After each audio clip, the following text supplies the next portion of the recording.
En tant que frère aîné le plus respecté de Wukong à la montagne Fanquin, tu as tué le petit frère préféré du roi démon taureau alors que tu étais gravement blessé en descendant la montagne pour vaincre les démons.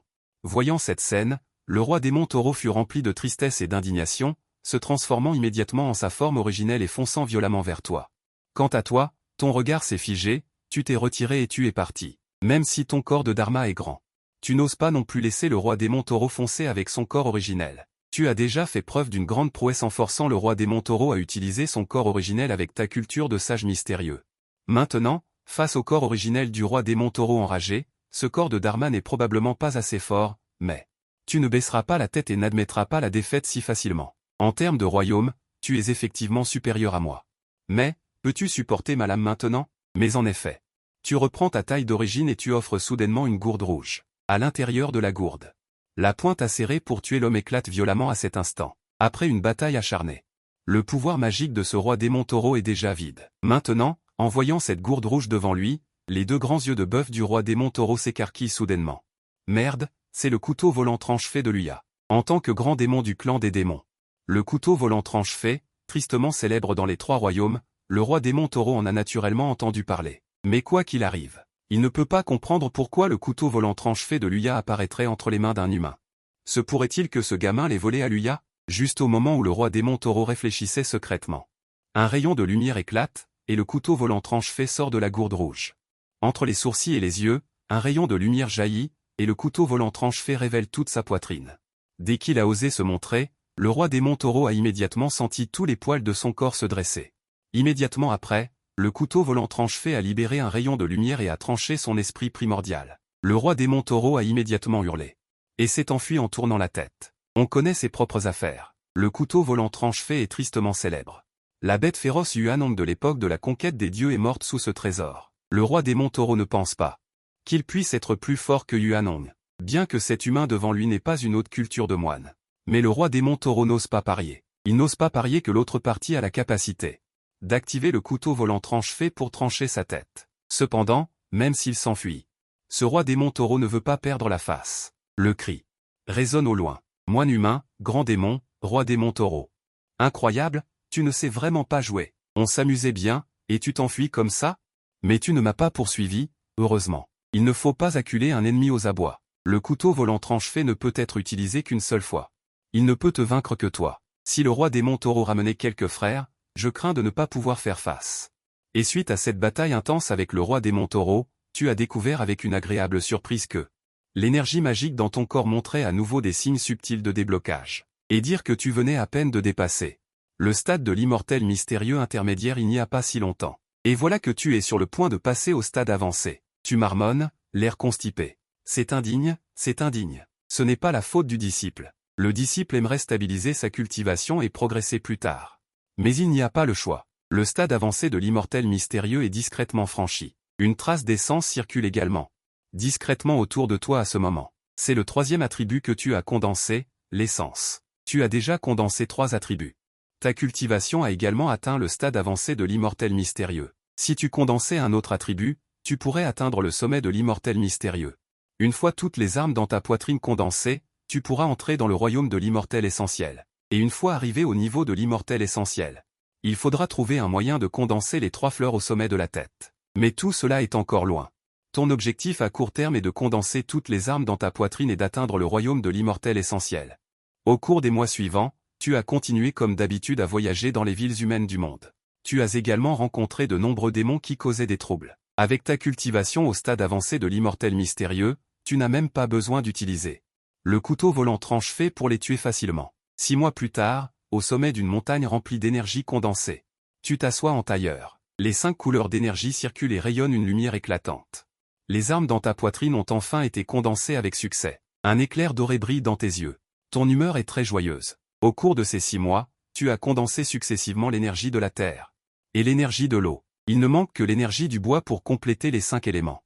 Cependant, tu as absorbé l'énergie de la foudre, ce qui compense en quelque sorte le cycle des armes. Désormais, les armes dans ta poitrine sont incessantes et inépuisables. L'aura de toute ta personne a subi des changements radicaux.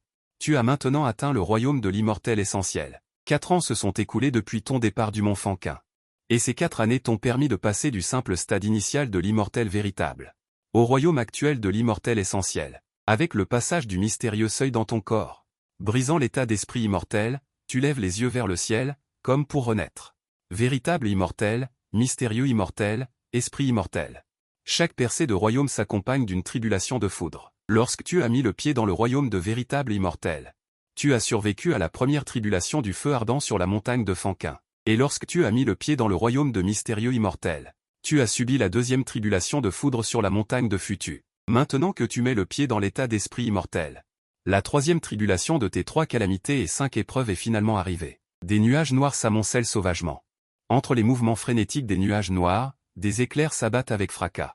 Contrairement à la première fois où tu as surmonté une tribulation, tu commences maintenant à apprécier cela. Ton anneau de stockage contient de l'énergie de foudre. Et la foudre de tribulation pure est certes puissante, mais la tribulation de foudre ne fait que t'envoyer le pouvoir de tremper ton corps physique.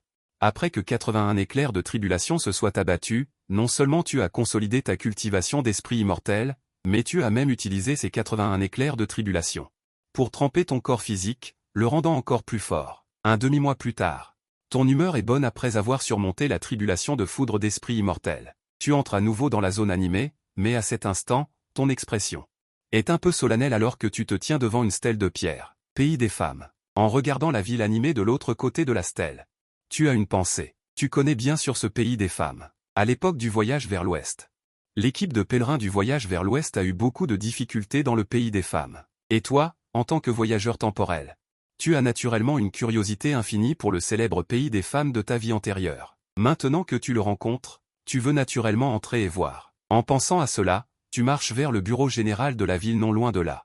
Peu de temps après, tu arrives sur le territoire du royaume des femmes de Xilian et mets le pied dans la porte de la ville. Après être entré dans la ville, tout ce que tu peux voir, ce sont des femmes. Diverses femmes apparaissent à tes yeux. Cependant, ce qui t'étonne un peu, c'est que l'expression de ces femmes semble légèrement fatiguée, et elles portent même tout un air d'épuisement. Cela te semble d'autant plus étrange, car selon les archives des principes, le pays des femmes est paisible et prospère, et les gens y vivent en paix et dans le bonheur. Au moment où tu vois ces femmes, les femmes du pays des femmes te remarquent naturellement aussi. Ces regards se posent sur toi, te mettant immédiatement mal à l'aise. Il semble que de nombreux hommes de ta vie antérieure aient dit « Si j'étais né au royaume des femmes, quelle chance !» Mais si c'était vraiment le cas, même un corps de fer ne pourrait pas le supporter. La nouvelle qu'un homme avait été raillé au royaume des femmes s'est rapidement répandue.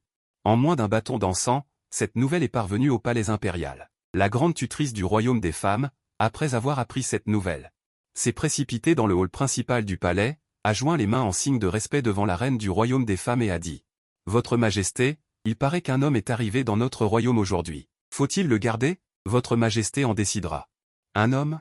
La reine du royaume des femmes fut légèrement surprise, mais reprit vite ses esprits. Gardez-le temporairement et faites-le venir au palais. Depuis que je suis petite, j'ai entendu dire que les hommes étaient différents des femmes de notre royaume. Mais je n'en ai jamais vu. Que je le vois cette fois. Oui. La grande tutrice hocha la tête. Un édit fut proclamé et très vite. Vous vîtes immédiatement, errant dans les rues, une armée entièrement composée de femmes. Et celle qui la menait était la grande tutrice. Je suis la grande tutrice du royaume de Xilian des femmes. Sur ordre de Sa Majesté la Reine, je vous prie de bien vouloir me suivre au palais pour une entrevue. Au moment où la grande tutrice finit de parler, vous hochâtes la tête. En fait, vous vous y attendiez depuis longtemps. Un homme entrant dans le royaume de la reine du royaume des femmes, le pouvoir impérial du royaume des femmes ne pouvait certainement pas l'ignorer. Mais vous êtes habile et audacieux. Et naturellement sans crainte. Dans ce cas, je vous prie de me conduire, grande tutrice. Vous suivîtes la grande tutrice jusqu'au palais impérial. Naturellement, vous avez également attiré de nombreux regards curieux en chemin. Rapidement, vous êtes arrivé dans le hall principal du palais. Vous vîtes d'un coup d'œil la reine, une femme gracieuse, noble et digne, assise sur le trône du phénix. Elle vous regardait avec curiosité. Votre Majesté, il est arrivé. La grande tutrice finit de parler. La reine du royaume des femmes hocha la tête, vous regardant avec curiosité. En fait, c'était la première fois qu'elle voyait un homme. Et depuis que vous avez commencé à cultiver, vous avez cultivé votre corps et votre esprit chaque jour. Vous étiez grand et mince, et votre attitude était extraordinaire, avec une apparence charmante.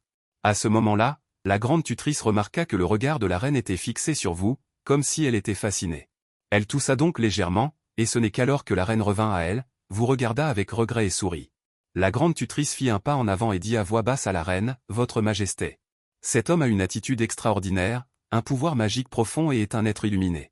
Le malheur de notre pays pourrait peut-être être résolu avec son aide. Un cultivateur. La reine du pays des femmes ouvrit soudainement ses beaux yeux et la regarda à nouveau. Elle savait que le grand tuteur avait également cultivé quelques arts. Mais son pouvoir magique était faible, mais elle pouvait voir la profondeur du royaume des autres. Si cet homme devant elle était vraiment doté d'un grand pouvoir magique, peut-être pourrait-il vraiment aider à résoudre l'affaire de Bozong. Leurs deux voix étaient basses, mais elles ne pouvaient pas échapper à votre royaume méticuleux. À ce stade, vous comprenez également pourquoi les habitants de Bozong, au pays des femmes, ont une expression de découragement sur leur visage. Est-ce seulement le pays qui a des ennuis? Après que Shen Yin ait terminé son discours de courtoisie, vous avez fait un pas en avant et vous êtes incliné devant la reine du pays des femmes sur le trône de Phénix. Un cultivateur hors du monde a rencontré Sa Majesté la reine. En fait, avec votre niveau de cultivation, il n'est pas nécessaire de saluer un monarque mortel. Cependant, vous ne négligez pas ses manières qui conviennent. Vous n'êtes pas ce genre de personne hautaine. Voyant votre salut, la reine s'empressa de répondre, se sentant un peu flattée.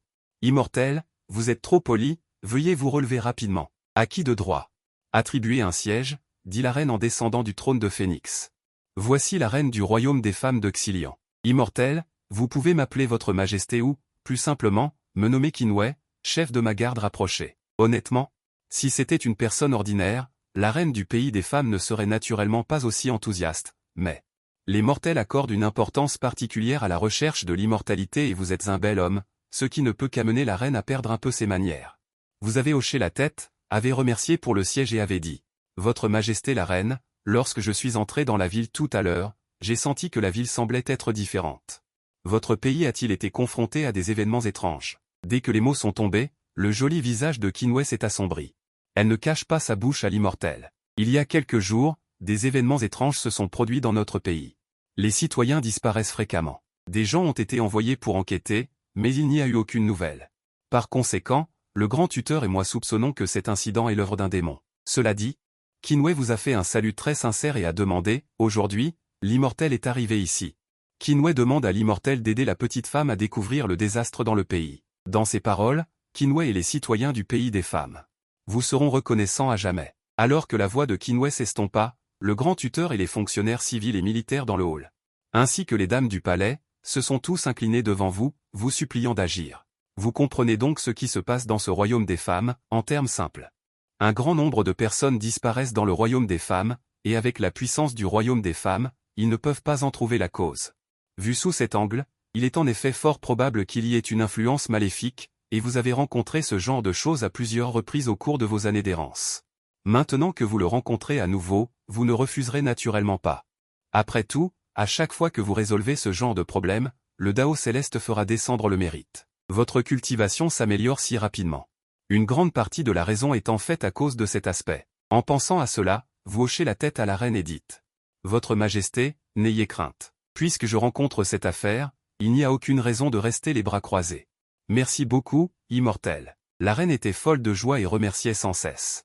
Et vous hochez la tête, puis dites au revoir et quittez le palais. Avec votre profonde culture, la conscience divine peut couvrir tout le pays en un instant. Cependant, ce qui est extrêmement étrange, c'est qu'aucune énergie démoniaque ne peut être détectée dans tout le pays. Seule l'eau de la rivière à l'extérieur de la ville contient une grande quantité d'énergie maléfique. Serait-ce que ce n'est pas un esprit maléfique qui cause des problèmes, mais que la source provienne de l'eau de la rivière? Après un moment de contemplation, votre silhouette, pleine de doutes, vous êtes déjà arrivé près de cette rivière. Cette longue rivière est la rivière mère du royaume des femmes. La rivière déferle, soulevant d'innombrables fleurs éparses, et l'énergie maléfique y tourbillonne. C'est très alarmant. Ce genre d'énergie maléfique, ceux qui n'ont pas cultivé, ou ceux dont la cultivation est faible, ont du mal à la détecter. Et au moment où vous arrivez au bord de la rivière, un son étrange et légèrement sinistre vient soudainement du fond de la rivière. Il y a en fait un homme dans le royaume des femmes. Qu'il en soit ainsi, c'est de toute façon une aubaine. Ce sang peut valoir 10 000 personnes. Alors que la voix s'estompe, la rivière se retourne et une silhouette écarlate. Soudainement, jaillit de l'eau de la rivière. Vous regardez cette silhouette écarlate, mais vous êtes légèrement surpris. Cette silhouette ressemble beaucoup à la race humaine, mais sa taille est beaucoup plus grande et son apparence est extrêmement laide. Tout son corps est couvert d'épines osseuses. La tribu Ashura. Quand vous étiez dans le mont Fanquin, vous aviez entendu le patriarche Bodhi mentionner les 10 000 tribus du monde, et la tribu Ashura était l'une d'entre elles. Depuis que Pangu a ouvert le ciel, les tribulations de la désolation primordiale ont éclaté les unes après les autres, et aucune tribu ne pouvait rester à l'abri. Seule la tribu Ashura, sous les soins du vieil ancêtre Styx, s'est retiré dans la mer de sang du monde souterrain. Simplement parce que le corps principal de Ming, l'ancêtre, est une transformation du sang stagnant dans le corps du grand dieu Ongin. Et ces membres du clan Ashura doivent avoir quitté leur domaine, de leur propre chef pour venir dans le monde saisir l'aura sanguine. Cela explique aussi pourquoi ce type n'ose que se cacher au fond de la rivière Zimu et agir en douce, au lieu d'entrer ouvertement dans le pays des femmes. Massacrer sauvagement des êtres vivants ou extraire de l'aura sanguine. En pensant à cela, tu as à peu près compris. Quelle est la cause des problèmes du pays des femmes? Je ne m'attendais pas à ce qu'il y ait un homme dans le pays des femmes, et de plus, un cultivateur dont le corps physique. L'aura sanguine est si abondante. C'est une aubaine. Cet Ashura te regarde. La bave coule presque. Et toi, tu es stupéfait par ces mots de ce type. Ouvrir une gueule géante pour me dévorer. Il faut dire que l'ignorance est une bénédiction.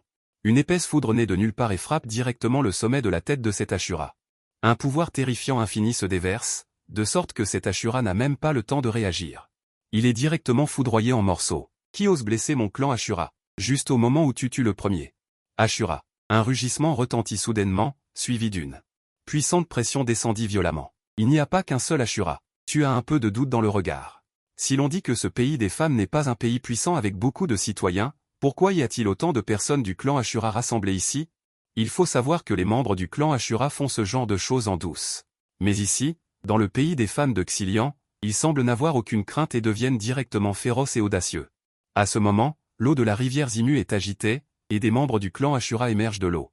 Tu as à peu près compté, il y en a plus de 20. Parmi eux, le cultivateur le plus faible n'est qu'un véritable immortel, et il y a aussi plusieurs puissants immortels mystérieux. Même le chef est en fait un immortel d'or, adulte Tianwei. Cet enfant a tué mon clan Ashura, je ne le laisserai pas tranquille. Les membres du clan Ashura qui se précipitent dans le ciel. Saluent et hurlent sur ce chef, et ton regard se pose également sur celui que l'on appelle adulte Tianwei. Il s'agit d'un Ashura au niveau d'immortel d'or, avec un corps exceptionnellement robuste. Son corps est couvert d'épines osseuses, et une cape couleur sang flotte derrière lui, claquant contre le vent. Se pourrait-il que plus la cultivation des membres du clan Ashura est élevée, plus ils sont laids? Tu regardes cet adulte Tianwei. Disant ces mots avec calme, presque toutes les voix des 3 royaumes savent que, parmi le peuple Ashura, les Ashura mâles sont extrêmement laids, mais la plupart des Ashura femelles sont séduisantes, ce qui fait que le peuple Ashura, en particulier les hommes, sont extrêmement sensibles aux mots laideurs.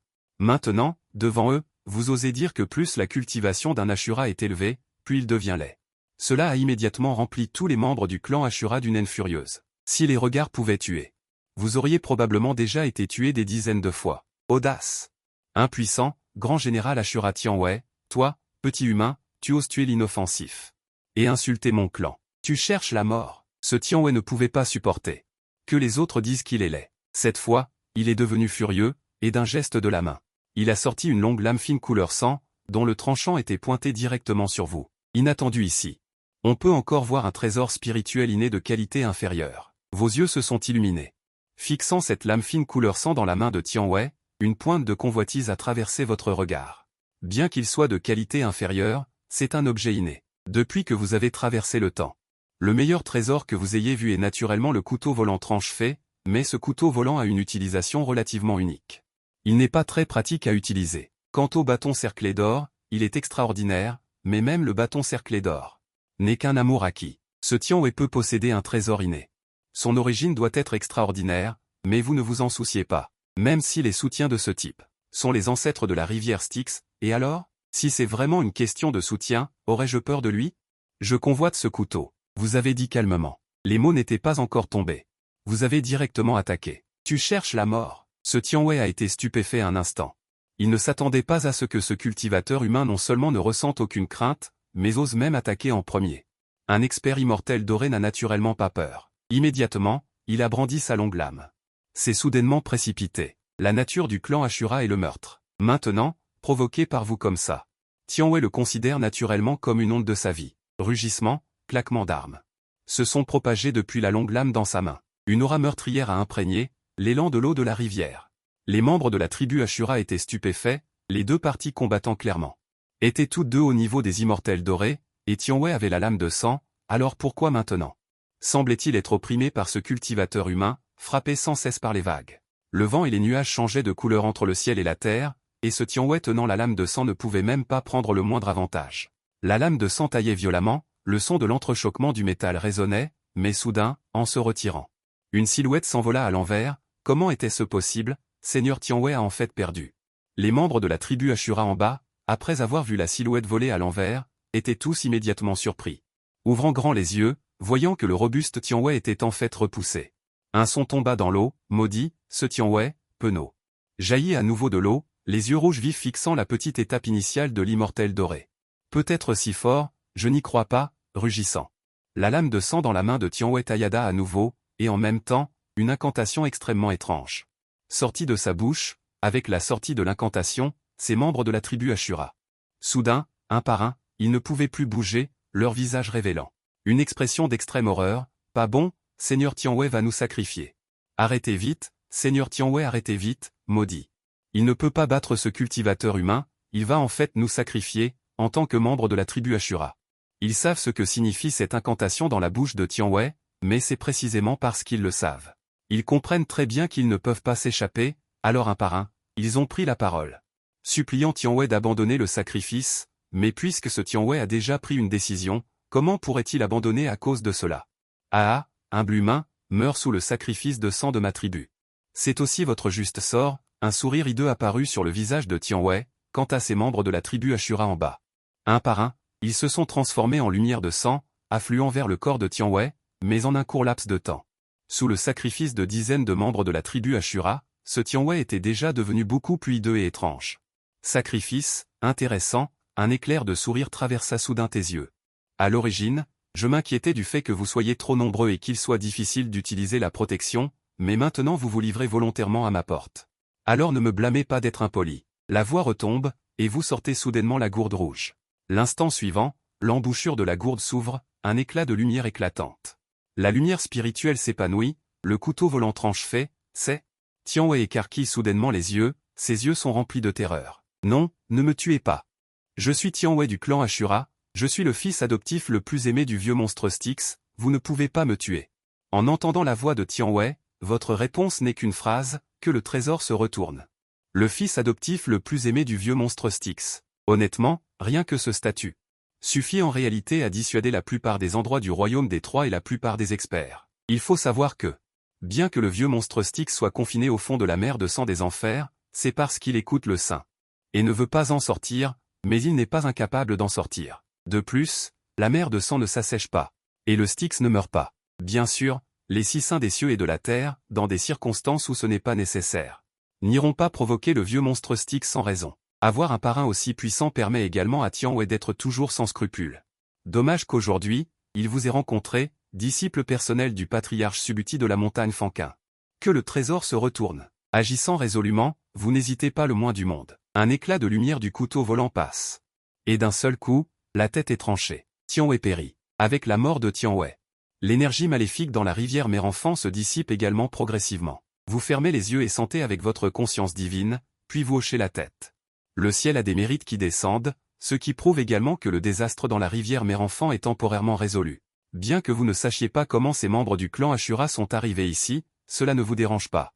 Maintenant que vous avez tué le fils adoptif du vieux monstre Styx, j'ai bien peur que le vieux monstre Styx ne le sache bientôt. Vous réfléchissez en silence. Cela fait plusieurs années que vous avez quitté la montagne Fanquin, et votre cultivation a déjà atteint le stade immortel doré. Il est maintenant temps de retourner à la montagne Fanquin pour voir votre maître. Bien sûr, avant de partir, vous n'avez pas oublié de ranger le long couteau fin écarlate dans la main de Tianwei. Ce couteau contient une énergie maléfique infinie. Après avoir été raffiné par vous, il est déjà aussi maniable que votre bras. Vous n'abandonnerez naturellement pas un trésor congénital comme celui-ci. Au moment où vous avez commencé une bataille acharnée avec Tianwei, tout le royaume des filles surveillait en fait cette bataille. Quand ils vous ont vu tuer Tianwei, après que toute la rivière de la grossesse ait retrouvé son calme, des acclamations tonitruantes ont éclaté, mais quand ils t'ont vu t'éloigner avec grâce, ils sont tous restés silencieux, surtout la reine du royaume des femmes, Qingwei, dont le joli visage était empreint d'une mélancolie. L'amour non partagé, toi qui quittes le royaume des femmes, tu ignores naturellement les activités psychologiques de Qingwei. Ce que tu ignores encore plus, c'est que dans la mer de sang de l'Underworld, la mort de Tianwei a déclenché des vagues étonnantes. En tant que père adoptif de Tianwei, et même patriarche de tout le clan Azura, le vieux démon Ming chérissait chaque membre de son clan, car tout le clan Azura avait été créé par lui avec sa propre essence de sang. On peut dire que chaque membre est une partie de son corps. Maintenant que Tianwei est tombé, il a naturellement pu le sentir immédiatement. C'est aussi la raison pour laquelle Tu es parti immédiatement après avoir tué Tian Wei. Le prestige du vieux démon Ming secoue les 3 royaumes, et les 2 armes divines qu'il manie, Yuan Tu et Abi. Tu sens entraîner de conséquences karmiques. Après tant d'années, c'est la première fois qu'il se met en colère. Son fils adoptif le plus chéri, Tian Wei, est en fait tombé dans le monde des mortels, et lorsqu'il essaie de le retrouver par divination, il ne peut pas déterminer l'identité et l'origine de l'autre partie, ce qui rend le vieux démon Ming très déprimé, s'il ne laisse pas échapper cette rage. Est-ce que les 3 royaumes ont déjà oublié son existence? Tian Boxin, fait de jade, écoutez. Un ordre est donné, provoquant le tumulte de la mer de sang. 2 silhouettes couleur sang apparaissent soudainement comme des fantômes. Présent, Tian Boxin et la fée de jade s'agenouillent au pied du vieux démon Ming, baissant humblement la tête et disant à voix basse, les disciples ont une cultivation superficielle, avec une soif de sang extrême. Emmenez immédiatement des hommes dans le monde des mortels pour trouver le meurtrier de Tian Wei, s'il est possible de le tuer sur place. Les paroles du vieux démon Ming ont stupéfié Tian Boxin et la fée de jade. Ils pensaient que leur maître les cherchait pour autre chose. Mais ils ne s'attendaient pas à ce que le fils adoptif du maître, Tian Wei, soit tué dans le monde des mortels. Quelle est donc cette divinité si audacieuse? Oui, les disciples obéissent, bien qu'ils aient des doutes dans leur cœur.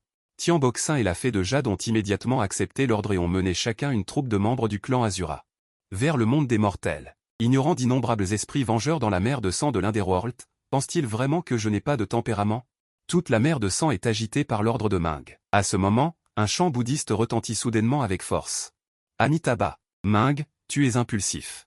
Au son de cette voix, un sentiment d'irritation inexplicable monta dans le cœur du vieux démon Ming. Disant, cette affaire n'aurait-elle pas un lien avec votre bouddhisme? Le Bodhisattva Ksitigarbha garde l'immense mer de sang du Néther depuis d'innombrables années, rendant le vieux patriarche Styx extrêmement dégoûté des gens du bouddhisme. Maintenant que Ksitigarbha apparaît soudainement, on ne peut s'empêcher de soupçonner Styx. Et cette affaire n'a rien à voir avec notre bouddhisme. La voix de Ksitigarbha retentit à nouveau. La race extraterrestre Ashura n'existe pas à l'origine ici. Pouvoir s'installer dans cette mer de sang du Néther est déjà une miséricorde céleste. Maintenant, une fois que quelque chose arrive à l'ancêtre Ashura, non seulement la cour céleste qui stabilise les 3 royaumes ne restera pas les bras croisés, mais même le bouddhisme ne restera pas les bras croisés. Le professeur dit, les paroles de Ksitigarbha sont vraiment pour le bien de Styx. Dommage que le vieux patriarche Styx, en colère, n'écoutera naturellement aucune idée du bouddhisme. Pensez-vous que je ne comprends pas ce que trame le bouddhisme? Disant, tu n'as pas besoin de faire semblant d'être compatissant à nouveau. Wu Tian Wei a été tué. Ce mauvais souffle doit absolument être évacué. Là-bas, le Bodhisattva Ksitigarbha resta silencieux. Il ne dit rien, seul un soupir lointain se fit entendre. Le maréchal Tianpeng et l'empereur de Jade ont chacun mené des membres de la tribu Ashura hors de la maison afin de trouver le meurtrier de Tian Wei. Les deux ont naturellement fouillé massivement le monde des mortels. Les membres de la tribu Ashura agissent sans aucune restriction. En un instant, la colère du ciel et le ressentiment du peuple ont fait rage. En tant que princesse des 3 royaumes, l'empereur de Jade de la cour céleste ne restera naturellement pas les bras croisés. La cour céleste. À la porte sud, le roi céleste porteur de pagode Li Jing commande et pointe 10 000 soldats et généraux célestes pour entrer dans le monde des mortels afin de pacifier la tribu Ashura qui se rebelle. Les 3 royaumes ont commencé à s'agiter, et la source de tout cela ne sait pas encore. Quel genre d'impact a causé le fait d'avoir tué Tian Wei? Après avoir tué Tian Wei, tu es retourné directement à la montagne Fanquin. Cependant, tu venais à peine de retourner à la porte de la montagne et tu n'avais pas encore eu le temps de rendre visite au patriarche Bodhi. Quand tu as appris une nouvelle de la bouche des frères de la secte, Sun Wukong a été réprimandé. Pendant ces quelques années, Sun Wukong a cultivé assidûment dans la montagne Fanquin. Peut-être parce qu'il a été stimulé par toi. Sun Wukong a travaillé particulièrement dur pendant sa cultivation. En quelques courtes années, il a déjà maîtrisé les 72 transformations terrestres à la perfection. C'est pourquoi les autres disciples l'ont poussé à laisser Sun Wukong faire une démonstration de tes vantardises sur la montagne Fanquin. Sun Wukong en a vu beaucoup. Maintenant que tu n'es pas là, Sun Wukong est naturellement ravi de montrer ses 72 transformations. Devant tous ses frères disciples, il s'est fait grandement remarquer. C'est aussi pourquoi le patriarche Subhuti a réprimandé Sun Wukong. Serait-ce à cause de mon voyage temporel que le renvoi de Sun Wukong de la montagne a été avancé? Tu as eu un éclair de pensée. Après avoir demandé où était le patriarche Subhuti et Sun Wukong, tu t'es immédiatement précipité. Comme chacun sait, le signe que Sun Wukong est chassé de la montagne Fanquin est sa démonstration de pouvoir surnaturel. Et être réprimandé par le patriarche Subhuti. Cependant, selon tes souvenirs, Sun Wukong a eu l'occasion de pratiquer les pouvoirs surnaturels 7 ans après son entrée. Et ce n'est qu'environ 20 ans plus tard qu'il a été chassé de la montagne. Mais maintenant, Sun Wukong n'est sur la montagne que depuis un peu plus de 5 ans, tout au plus. Comment l'histoire a-t-elle pu dévier de sa trajectoire? En y réfléchissant, lorsque tu es arrivé à l'arrière de la montagne Fanquin, tu as entendu une voix douce et faible, empreinte d'une pointe de surprise, inatteignable. Tu as levé les yeux et as vu Yang Chan et la 4e princesse de la mer de l'Est venir à ta rencontre. Les visages des deux femmes étaient empreints d'une joie évidente. Oui, je viens de revenir à la montagne et j'ai entendu dire que le patriarche était à l'arrière. Je suis donc venu rendre visite au patriarche. Tu as acquiescé. Et à ce moment précis, la voix du patriarche Subuti a également retenti à l'arrière de la montagne. Entendant l'oreille, tu as confirmé tes soupçons. Wukong, depuis combien de temps pratiques-tu dans ma secte? Immédiatement après, tu as entendu la voix hésitante de Sun Wukong. Retour maître, votre disciple pratique depuis 5 ans. Maintenant que tu as maîtrisé ce que tu as appris, ton maître n'a plus d'autres compétences à te transmettre. Descends de la montagne. Alors que la voix du patriarche Subuti résonnait, la voix abasourdie de Sun Wukong s'est de nouveau fait entendre. Maître, où voulez-vous que j'aille? D'où je viens? Retourne d'où tu viens. La voix du patriarche Subuti était empreinte de résolution. Il est clair que des pensées cachées se dirigeaient vers Yang Chan et Hao Tian sur une estrade poétique. Il vit alors Sun Wukong agenouillé sur le sol, ainsi que le patriarche Subodhi de dos au singe. En entendant ces mots du patriarche, Sun Wukong se sentit soudain comme frappé par la foudre et se mit à supplier en se prosternant frénétiquement, « Maître, votre disciple a tort. Je vous en supplie, maître, ne me renvoyez pas. Votre disciple a bénéficié de votre enseignement. Bien que j'ai fait quelques progrès, je n'ai pas eu le temps de vous remercier. Comment pourrais-je partir ainsi? Je vous en supplie, maître, ne me renvoyez pas. » Sun Wukong supplia amèrement. Cependant, comment le patriarche Subodhi aurait-il pu revenir sur ces paroles? Et toi, regardant de côté, tu étais également mélancolique, car tu comprenais que tu ne pouvais pas inverser le plan de la propagation du bouddhisme vers l'Est. De plus, que ce soit Sun Wukong ou le patriarche Subodhi, leur destin était déjà écrit. Sun Wukong serait renvoyé de la montagne, et rien ne pouvait changer cela. Espèce de singe à l'humeur espiègle. Tu vas certainement causer d'énormes problèmes à l'avenir. N'oublie pas ceci une fois parti, si tu causes des problèmes. Ne révèle pas le nom de ton maître. Ces mots frappèrent encore plus Sun Wukong. Cependant, les choses étant dites, Sun Wukong savait que son maître ne reviendrait pas sur sa décision. Alors, il grava silencieusement quelques pensées dans son cœur, regarda Yang Chan et Hao Tian, ainsi que toi qui venais de revenir. Sun Wukong n'avait pas envie de dire quoi que ce soit. Il sauta sur un nuage et s'en alla. Et le patriarche Subodhi, regardant le dos de Sun Wukong qui s'éloignait, soupira légèrement.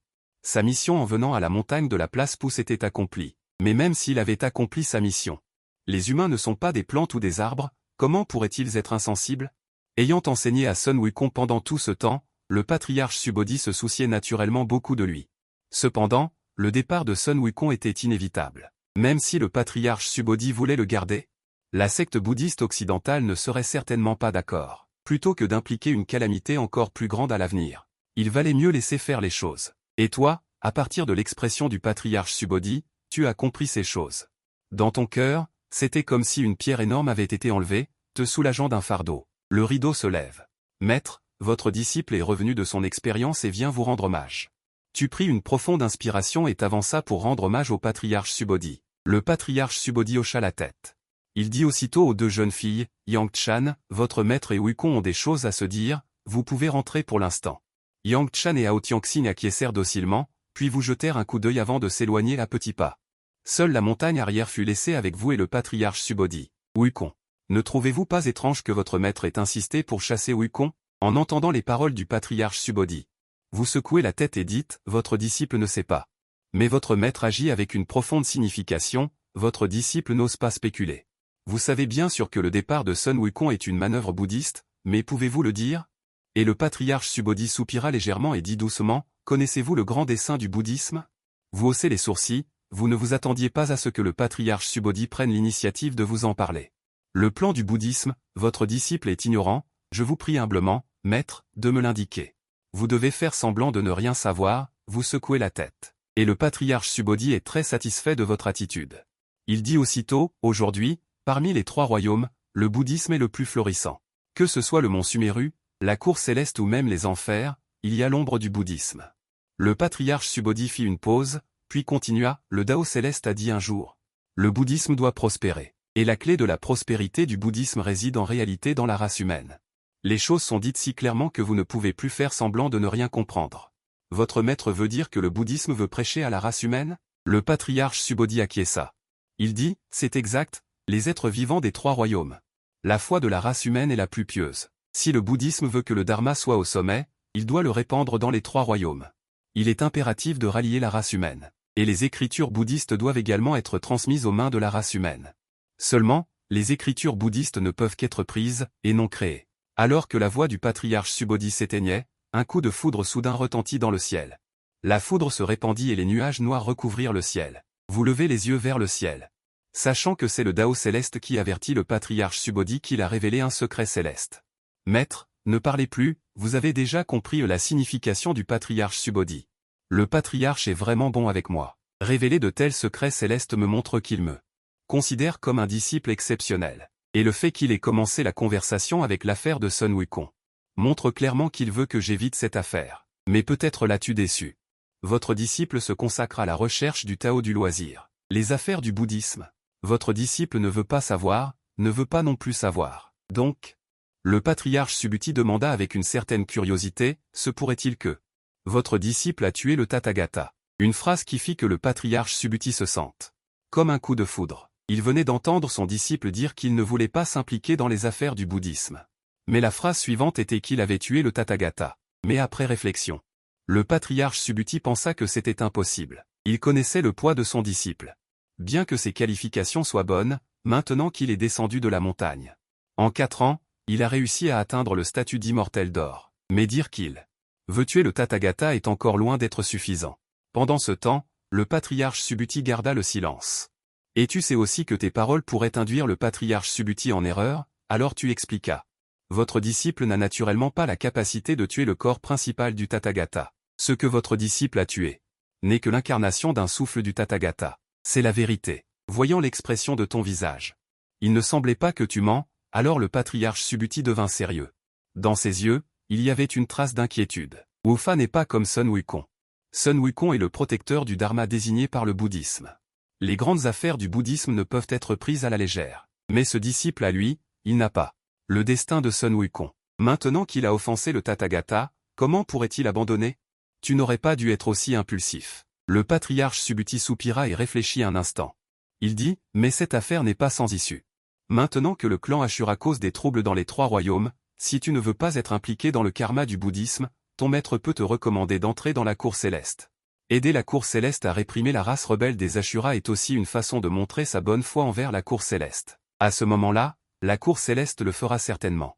Ne pas bien faire les choses. Tu es impliqué par le bouddhisme, et tu reçois l'attention du vénérable maître Subodhi. Tu sens un léger picotement au cuir chevelu. C'est seulement maintenant que tu sais que la race des Ashura sème le chaos dans les 3 royaumes. Cependant, à peine avais-tu tué le vieux maître Mingé que la race des Ashura semait le chaos dans les 3 royaumes. En y réfléchissant un peu, tu sais quelle en est la raison. Tu te sens un peu gêné d'en parler au vénérable maître Subodhi. Mais heureusement, le vénérable maître Subodhi a peut-être vu ta gêne.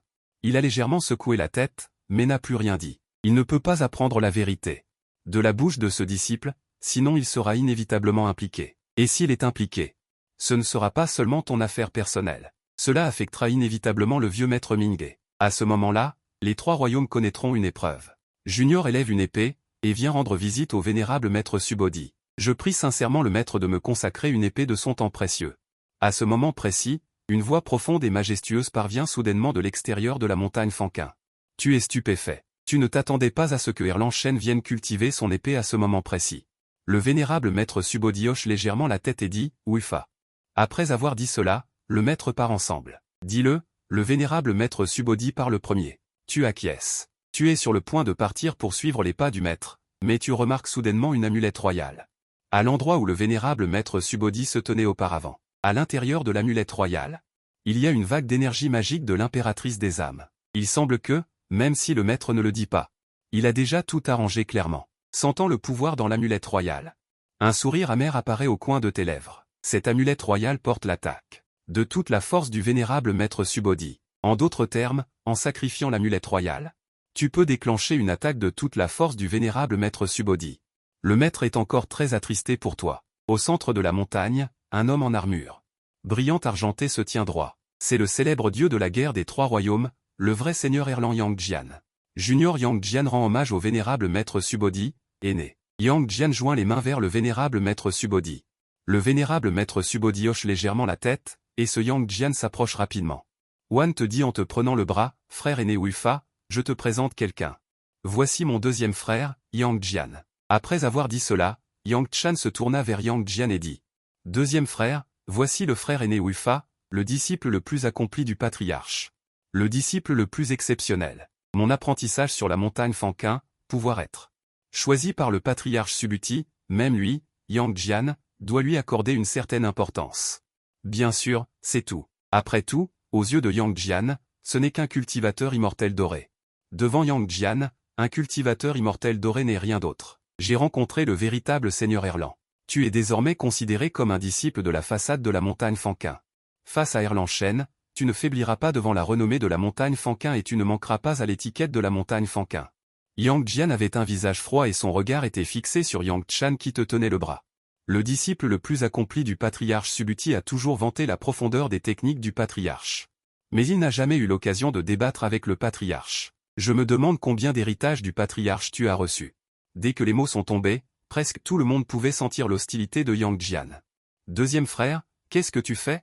Wufa est une personne très bien. Ne fais pas ça. Yang Chan, voyant que Yang Jian semblait vouloir rivaliser avec toi, tapa immédiatement du pied et dit avec coquetterie, es-tu venu sur la montagne Fanquin? Seulement pour te battre? Comment pourrais-je avoir cette intention? C'est juste un échange amical. Peut-être que Yang Chan est la seule faiblesse d'Erlang Shen, Yang Jian, quand sa sœur agit avec coquetterie. Même le juge céleste au visage froid, Yang Jian, a du mal à résister. Tu essaies aussi de désamorcer cette atmosphère. Cependant, tu n'es pas quelqu'un de timide. Après avoir remarqué l'intention de Yang Jian, tu souris légèrement. Et tu dis, sœur cadette Yang Chan, j'ai aussi quelque chose à demander au véritable seigneur. Je me demande si le véritable seigneur serait disposé à me donner quelques conseils. Face au dieu de la guerre renommé des trois royaumes. Tu as naturellement envie d'échanger, d'autant plus qu'il représente la montagne Fanquin, la lignée du patriarche Subhuti. En aucun cas, tu ne peux reculer, frère aîné. Yang Chan fut stupéfaite, et Yang Jian fut soudainement intéressé. Bien. Votre bravoure, compagnon taoïste, est vraiment extraordinaire. Je vais abaisser ma cultivation pour qu'elle soit égale à la vôtre, et nous pourrons échanger quelques coups. Un simple cultivateur au stade initial de l'immortel doré ose accepter le défi. Yang Jian n'a naturellement aucune raison d'avoir peur. Immédiatement, avec l'accord du patriarche Subhuti, les deux quittèrent la grotte des trois étoiles. Arrivés dans un espace ouvert derrière le mont Fanquin, les deux se tenant à peine debout, ils libérèrent simultanément une vague de force oppressive extrêmement puissante et vaste qui, en un instant, balaya tout le mont Fanquin. J'ai entendu dire que le vrai seigneur possède une arme divine appelée le trident à double tranchant. Pourrais-je l'admirer un instant, maître Wujian? Vous avez levé la main et sacrifié la lance argentée brillante que vous avez obtenue de la mer de l'Est, la pointe de la lance pointant directement vers Yang Jian. J'ai entendu dire que le vrai seigneur possède une arme divine appelée le trident à double tranchant. Pourrais-je l'admirer un instant, maître Wujian? Vous avez levé la main et sacrifié la lance argentée brillante que vous avez obtenue de la mer de l'Est, la pointe de la lance pointant directement vers Yang Jian. Cependant, Yang Jian a souri légèrement, avec un air d'arrogance sur son visage. Il n'est pas nécessaire que Wu utilise le trident à double tranchant, sinon ne serait-ce pas de l'intimidation? Avant qu'il n'ait fini de parler, une ombre de lance est apparue soudainement, un éclat froid arrivant en premier, puis, la lance, comme un dragon, est arrivée avec impétuosité. L'expression de Yang Jian a également changé soudainement à ce moment. Vous n'êtes qu'au stade initial de l'immortel doré, comment pouvez-vous exercer une telle puissance de combat? Face à la lance soudaine, Yang Jian était visiblement surpris. Après tout, il n'est qu'au stade initial de l'immortel doré. Même si lui, Yang Jian, réprime sa cultivation, ses compétences de vide absolu du trident ne dépendent pas d'un royaume de cultivation puissant. Il a connu d'innombrables batailles, grandes et petites, mais il n'a jamais rencontré un immortel doré capable d'exercer une puissance de combat aussi formidable. On dirait que le deuxième frère a été trop confiant. Yang Chan, regardant les deux, n'a pu s'empêcher de faire une petite moua. Ao Tingxin, souriant en secret. Le son n'était pas fort, mais il a été entendu par Yang Jian. Immédiatement, le visage du vrai seigneur Erlang n'a pas pu garder son calme. Bien joué, avec un cri violent. Le trident à double tranchant a été sacrifié soudainement, et avec un grand bruit, il est entré en collision avec l'ombre de la lance qui arrivait. Une série de bruits de métal frappant le métal a retenti, et des étincelles ont volé dans la montagne arrière de Fanquin. L'affrontement fut d'une acuité extrême, sans aucune retenue. Dès le début, vous avez déployé toute votre puissance. Cette lance argentée scintillait, évoquant un dragon. La force d'engloutir les montagnes et les rivières a directement écrasé Yang Jian. Parmi les deux combattants, celui qui était le plus féroce ressemblait davantage à un dieu de la guerre invincible. Et Yang Jian devenait de plus en plus alarmé car son insouciance initiale. On pourrait même dire que c'est de la sous-estimation qui l'a conduit à se faire dominer par toi. Avec l'orgueil qu'il a, Erlans Engin. Il dédaigne naturellement libérer sa cultivation pour écraser son adversaire avec une puissance supérieure. Donc, l'actuel Erlang Shen est en réalité dominé par toi. Yang Jian est désavantagé à cause de sa sous-estimation et de sa négligence. Mais maintenant, après plusieurs rounds, Yang Jian n'a toujours pas réussi à reprendre le dessus. Frère aîné Oufa, quand es-tu devenu si fort? Mon deuxième frère, même en limitant sa cultivation, n'est pas son adversaire. Yang Chan, surprise, remue sa petite bouche et fixe des yeux brillants le combat des deux. Et Ao Tingxin, à ce moment-là, est également pleine d'admiration intérieure. On dirait que ces dernières années, pendant tes voyages immortels, ta cultivation a dû beaucoup progresser. Maintenant, tu peux même te battre avec Erlang Shen comme ça. Un talent aussi brillant et exceptionnel est extrêmement rare dans les 3 royaumes. Le patriarche Subuti caresse sa longue barbe, avec un sourire satisfait sur le visage, en te regardant. En seulement 4 courtes années, tu as élevé ta cultivation au royaume de l'immortel raffiné. Maintenant, tu as même perfectionné un ensemble de compétences de combat inégalées. Il semble que ma culture de Wufa n'ait pas été vaine. Il a de bonnes compétences. À ce moment-là, Yang Jian a également senti qu'il perdait la face et a immédiatement serré les dents. Il a crié « Ne te retiens pas, sois prudent ». Avec ce cri, le trident à 2 tranchants a fendu l'air, et le vent tranchant qui est passé semblait pouvoir contrôler l'espace. On voit que Yang Jian est vraiment pressé. Devant sa sœur, être dominé par un immortel raffiné de stade initial, lui, Erlang Shen Yang Jian, ne peut pas se permettre de perdre la face. Et, bien joué. Tu as également ri bruyamment, puis la lance argentée brillante s'est soudainement rétractée, et une lueur sanglante a jailli soudainement de ta paume. Ensuite, une longue et étroite lame est apparue avec une impétuosité farouche, et a fendu le trident à 2 tranchants. Lame de sang assoiffée, tu as la compétence de maîtrise des trésors magiques. Cette lame de sang assoiffée peut être maniée facilement, même sans consécration. Le patriarche Subuti a regardé la lame de sang assoiffée dans ta main, et sa couleur a soudainement changé. Mais il n'a pas parlé. Cependant, en un instant, une loi orthodoxe est apparue avec éclat, et a enveloppé toute la montagne de la place Pouce. Avec un grand bruit, le vent tranchant du trident à 2 tranchants a rencontré l'aura meurtrière féroce de la lame de sang assoiffée et a instantanément déchiré l'espace. Des fragments d'espace se sont effondrés. La force de recul extrêmement féroce a instantanément englouti les deux. Tu tenais la lame de sang assoiffée à la main. Ses pieds reculèrent involontairement, creusant un sillon rouge géant dans le sol, reculant sur des dizaines de zagnes. Il parvint à peine à reprendre son équilibre, et Yang Jian n'eut pas de chance, son dos heurta un rocher. Sa silhouette droite percuta violemment le rocher, faisant tomber d'innombrables pierres brisées dans un fracas. Frère aîné, as-tu attaqué sérieusement? On dirait que tu es constamment dominé par le frère aîné Yang Jian, dit Yang Chan sans aucune mauvaise intention. Et voyant l'embarras de Yang Jian, tu ne pus t'empêcher de sourire légèrement et de dire « Vrai seigneur, ayez la main légère, tu reconnais ta défaite. Penses-tu que continuer le combat a peu d'intérêt? La cultivation de ce Yang Jian est en effet forte, mais les deux se trouvent dans cette montagne Fanquin. Et il n'est pas approprié d'utiliser de puissants pouvoirs surnaturels, sinon la montagne Fanquin ne serait-elle pas détruite? Et ses propres faiblesses ont été clairement reconnues dans cette bataille, à savoir la cultivation. Si seulement il possédait la même cultivation que Yang Jian, sans que Yang Jian ait besoin de supprimer son niveau, il aurait probablement vaincu Yang Jian il y a longtemps. Après tout, même s'il peut supprimer son niveau, son essence fondamentale est toujours là. Puisqu'il en est ainsi, autant donner à Yang Jian une porte de sortie. De toute façon, il est l'hôte de la montagne Fanquin, et admettre sa défaite en premier n'est pas grave. Une porte de sortie aussi évidente, Yang Jian peut naturellement l'avoir. Cependant, il a également une idée générale de ta force. Sachant que s'il continue à se battre sans utiliser ses pouvoirs surnaturels, il ne pourra probablement pas gagner. Et tu es l'élève du patriarche Subuti, et tu as certainement appris beaucoup de pouvoirs et de sorts surnaturels. Si les deux se battaient vraiment, ce ne serait pas beau pour les deux côtés. Tu as un si grand talent à un si jeune âge, tu es vraiment un digne disciple du patriarche. Tu as offert une porte de sortie, et Yang Jian était heureux de la saisir. Et le patriarche Subuti à ce moment-là dit soudainement d'une voix faible, « Vrai seigneur, tu devrais être venu pour ta sœur cadette, n'est-ce pas? Ces dernières années, ta sœur cadette a maîtrisé son art avec succès. Vrai seigneur, pourquoi ne l'emmènes-tu pas avec toi ?» Yang Jian hocha la tête et dit, « Pour ne pas mentir au patriarche, les 3 royaumes sont maintenant dans le chaos. Et j'ai effectivement l'intention d'emmener Yang Chan avec moi. Merci au patriarche pour ses soins ces dernières années. Mais je ne veux pas encore partir. En entendant que son frère aîné voulait l'emmener, Yang Chan fut immédiatement anxieuse. Ses beaux yeux te regardant à plusieurs reprises. Cependant, qui est Yang Jian? Il pouvait bien sûr entendre que le patriarche Subuti. Il avait l'intention de se débarrasser de moi, craignant d'avoir des choses à te confier, et n'a pas tenu compte de l'opposition de Yang Chan. Il s'est directement approché de Yang Chan et a dit, « Troisième sœur, ne fais pas de caprice. » Yang Jian a dit, puis a murmuré, « Le patriarche a probablement des choses à te confier, camarade taoïste. Ce n'est pas approprié pour nous d'être ici. » Yang Chan a hoché la tête, puis t'a regardé. Elle a regardé le patriarche Subuti et a finalement hoché la tête d'un air maussade. D'accord. Yang Jian s'est alors tourné pour saluer le patriarche Subuti et a dit, « Patriarche, le junior emmène la troisième sœur et la quatrième princesse. La quatrième princesse de la mer de l'Est est venue accompagner Yang Chan. Maintenant que Yang Chan s'en va, Hao Tingxin n'a naturellement aucune raison de rester. Cependant, les regards des deux femmes envers toi étaient pleins de réticence. Général Zen, veuillez rester. » Le patriarche Subuti a dit calmement, « Cette fois, vous êtes venu à la montagne Fanquin, tout ce qui s'est passé dans la montagne.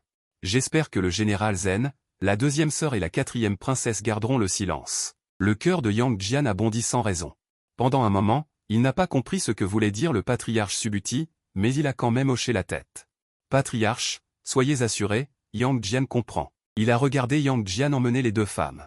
Le patriarche Subuti a soupiré légèrement et a dit, « Wukong, tu n'aurais pas dû sortir la puissance maléfique de cette lame cette fois. Tu as hésité un instant. En fait, ce n'est pas de ta faute. Quand tu as tué le démon céleste du clan Azura, tu n'aurais jamais pensé que la raison du chaos des Azura dans les trois royaumes était en fait à cause du démon céleste. À ton avis, comment un personnage avec la culture de l'ancien ancêtre Ling prendrait-il cette petite affaire à cœur? De plus, ce démon céleste peut amener les gens à semer le chaos dans le pays des oiseaux, donc il est logique que le clan Azura sème le chaos dans les trois royaumes. Cependant, maintenant que le patriarche Subuti a souligné à nouveau la lame de massacre sanguinaire, tu as immédiatement compris. Le disciple est impoli. Tu as regardé la lame de massacre sanguinaire dans ta main, et tu as aussi ressenti quelques regrets dans ton cœur. Ce n'est pas grave. Yang Jian est une personne assez bien. Il ne divulguera pas cette affaire. Cependant, cette lame ne peut plus apparaître dans le monde sous cette forme à l'avenir. Le patriarche Subuti a tendu la main pour prendre la lame de massacre sanguinaire. En un instant, la lame de massacre sanguinaire qui dégageait une aura sanglante et maléfique a soudainement changé d'apparence. Le corps de la lame est toujours délicat, mais l'aura sanglante et maléfique qui le recouvrait auparavant. Cette fois, elle est enveloppée d'une légère brume noire. Ce couteau porte la marque d'un instrument de mort. Il est difficile de l'enlever facilement. En tant que maître, je ne peux que le masquer légèrement pour que les autres ne le remarquent pas. Le patriarche Subuti lui tendit le long couteau enveloppé de brume noire et dit, « L'instrument de mort sur la lame. » Est le pouvoir des âmes rancunières que ce couteau a absorbé des mers de sang du royaume des ténèbres pendant de nombreuses années. Maintenant, tu vas l'affiner. Et le renommer hurlement de fantôme au point. Oui, merci, maître. Tu as pris le hurlement de fantôme, sentant la froideur de la lame, puis tu as demandé. Maître, cette fois, la tribu Ashura à cause du chaos dans les trois royaumes, se pourrait-il que ce soit? Le patriarche Subuti hocha la tête et soupira, j'avais l'intention de te faire unir tes forces avec la cour céleste. Pour éviter le Tathagata de Ling Shan. Maintenant, il semble que ton union avec la cour céleste pour réprimer la tribu Ashura est aussi pour résoudre ton propre feuilline. C'est une situation embarrassante. Tu viens de retourner à la montagne Fanquin et tu dois déjà redescendre. Cependant, la dernière fois que tu es descendu de la montagne, c'était pour t'aguerrir, cette fois, c'est pour résoudre ton feuilline. Mais tu ne le regrettes pas. Avec la chute de Tianpeng, depuis un certain temps, la tribu Ashura, sous la direction de Tian Boxin et Yuce Tian, mène des recherches et des arrestations à grande échelle dans le monde humain, dans le but de trouver le meurtrier de Tianpeng. Cependant, de nombreux êtres humains innocents ont été tués, mais l'affaire de la chute de Tianpeng est toujours sans issue. En fait, cela ne peut être imputé qu'à Tianpeng lui-même, qui est sorti dévorer des humains, sans informer personne de son lieu de destination. Sinon, si Tian Boxin et les autres savaient que Tianpeng était tombé dans la rivière des enfants de la nation des femmes. En interrogeant dans la nation des femmes, ils pourraient savoir qui est le meurtrier de Tianpeng, comme ces mouches sans tête. Massacrant sauvagement le monde mortel, la cour céleste ne le tolérera naturellement pas. Le roi céleste tenant la tour Li Jing a mené 100 000 soldats célestes et généraux, pour encercler et anéantir la tribu Ashura. Dans une chaîne de montagnes escarpées, Li Jing a mené ses soldats célestes et généraux, et a déjà encerclé Tian Boxin. Li Jing, portant une armure dorée et marchant sur des roues de vent et de feu, tenant une lance de feu et portant un ruban céleste, avait un élan comme un arc-en-ciel. La pointe de sa lance pointait directement sur Tian Boxin.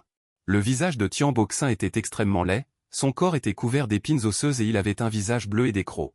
Lors de la recherche et de l'assassinat du meurtrier de Tianpeng, il a rencontré Li Jing et les autres. Tian Boxin revient rapidement à la cour céleste avec ce roi pour être puni. Sinon, ne blâme pas cet empereur de vous supprimer ici. Li Jing, bien sûr, connaissait Tian Boxin, le principal disciple du vieux ancêtre Styx, en tant que roi céleste tenant la pagode du ciel. Il avait aussi sa propre fierté, mais ce Tian Boxin se mit à rire bruyamment.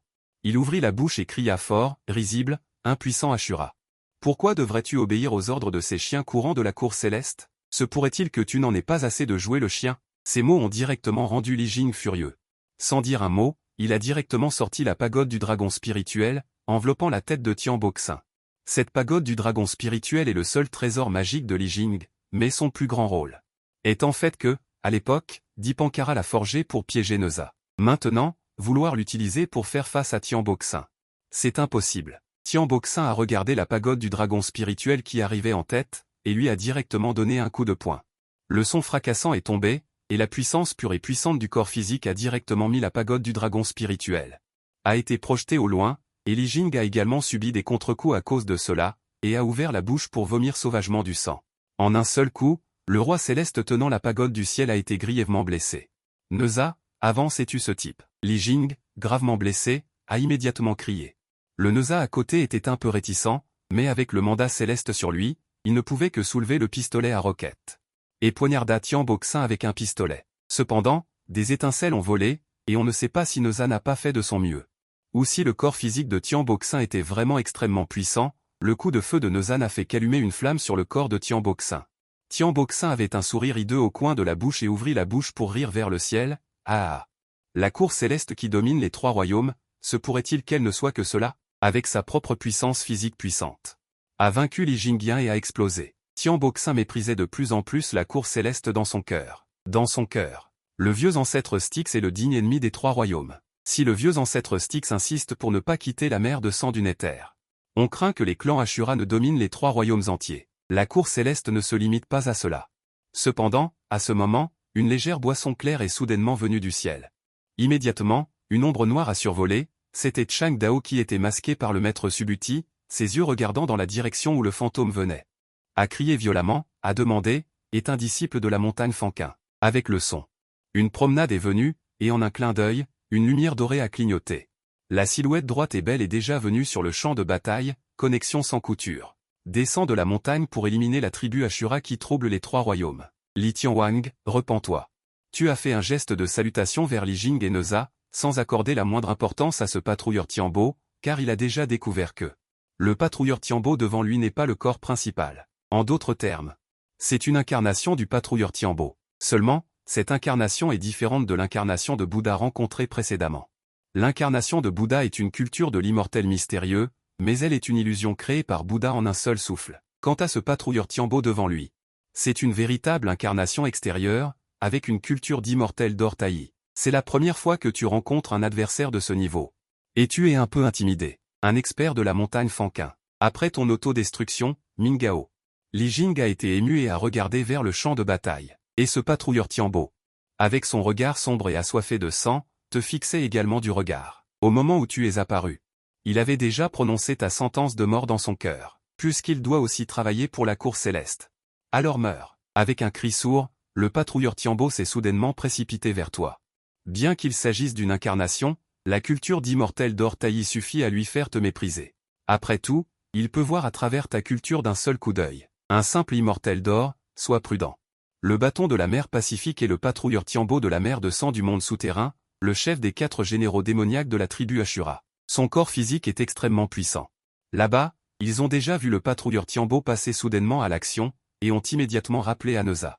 Dans ses yeux, il y avait une lueur dorée alors qu'il te regardait, et je ne sais pas ce qu'il pensait dans son cœur. Merci pour le rappel, roi céleste Li. Je vais tuer ce scélérat et rendre un ciel clair aux 3 royaumes. Dans tes yeux, il n'y a aucune trace de peur, et même une pointe d'excitation. Tu veux essayer. Avec ta force actuelle, quelle est la distance avec l'immortel d'or taillis? Gitche a soulevé un vent vif et a frappé le patrouilleur Tianbo qui se précipitait. À ce moment-là, il a directement coupé avec un couteau. Le patrouilleur Tianbo, ignorant, comptait sur la force de son corps physique. Face à une fourmi immortelle d'or, il daignait même pas utiliser de mana.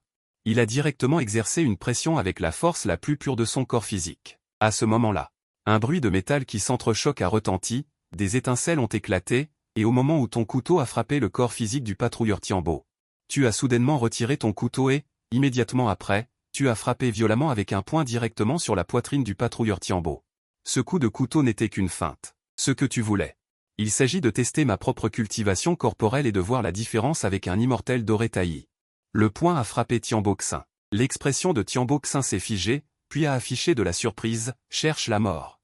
Ce Tiambo Xin, en tant que subordonné du patriarche Neza, est naturellement extrêmement impitoyable et doté d'un corps physique puissant. Sans esquiver ni se cacher. Cependant, juste au moment où il pensait que ce coup de poing allait s'abattre, sa figure allait être secouée et ses tendons et os brisés par le contre-coup, l'expression sur son visage a soudainement changé. C'est impossible. Tiambo Xin a lâché ses mots. Ses pupilles se sont soudainement contractées. Il a même pensé qu'il avait des hallucinations à ce moment-là, parce qu'il a soudainement découvert. Ce coup de poing qui s'abattait portait en fait une pression suffocante. Sous ce coup de poing, l'espace environnant semblait être comprimé. Au moment où le poing a atterri sur son corps, Tiambo Xin a su qu'il avait été trop confiant. Avec un bruit sourd, votre poing a atterri sur Tiambo Xin. Avec la force de 10 ans de GUCI accent aigu DNG, Tiambo Xin a également été directement projeté en l'air. Sur sa poitrine, un énorme crâne écarlate saignait abondamment du sang rouge vif. Même si le corps physique de la race Azura est fort, cette attaque a directement percé le corps physique. Même s'il ne meurt pas, il est également gravement blessé. L'adulte Tiambo Xin a en fait perdu. La force de ce garçon est si puissante. Ces membres de la race Azura qui regardaient le combat, ainsi que Li Jing et d'autres généraux, ont involontairement aspiré une bouffée d'air froid. Surtout Neza, ses yeux se sont légèrement rétrécis. Le regard qu'il vous portait est également devenu beaucoup plus sérieux. Honnêtement, s'il devait utiliser toute sa force, il pourrait également percer le corps physique de ce Tiambo Xin. Seulement, il devait s'appuyer sur la puissance d'un artefact magique. Mais maintenant, celui qui prétend être un disciple du patriarche Shu Puti de la montagne Fanquin a en fait réussi à le faire en s'appuyant sur la puissance de son corps physique. Bien sûr. Auparavant, Neza avait affronté Tiambo Xin et avait été vaincu. Tout cela était dû au conflit entre Neza et Li Jing. Comme chacun sait, Neza a été forcé par Li Jing lors des 2 calamités de l'investiture des dieux. Une dette de sang doit être remboursée par la découpe de l'abdomen et de la chair. Heureusement, son maître, le véritable homme tailli, a utilisé des racines de lotus pour créer un corps spirituel. Il est toujours réprimé à mort par la pagode Linglong de Li Jing. Ce genre de haine. Même s'il s'agit d'un père et d'un fils, il n'est pas si facile d'effacer cela. Sous les yeux de Li Jing, Neza s'est toujours contenté de sortir du palais sans aider, se réjouissant du spectacle de Li Jing. Seulement, il ne s'attendait pas à ce que ce cadavre féminin, dès son intervention, blesse directement Tiambo Xin. Jing Xian s'étonne, cela peut-il être aussi féroce? Blesser mon corps physique? Maudit, la poitrine de ce Tiambo Xin est gonflée et coule de sang frais. Dans ses yeux, il y a encore plus de ressentiment. Emmène-t-on Ashura. Retournez rapidement à la mer de sang s'entraîner les pieds, sinon, votre vie sera prise à cet instant. Tenant une longue lame noire, sa voix est froide et déterminée à tuer. Dans sa voix, il y a une puissante force oppressive. Ces Ashura tremblaient de peur. Se vanter sans vergogne, ce Tiambo Xin vous fixe du regard. Selon lui, si ce n'était pas sa propre négligence tout à l'heure, il vous aurait directement écrasé à mort. Même s'il a subi une petite perte maintenant, cela ne suffit pas à faire reculer Tiambo Xin. Puisque tu insistes pour chercher la mort, alors je vais t'y aider. Les mots tombent.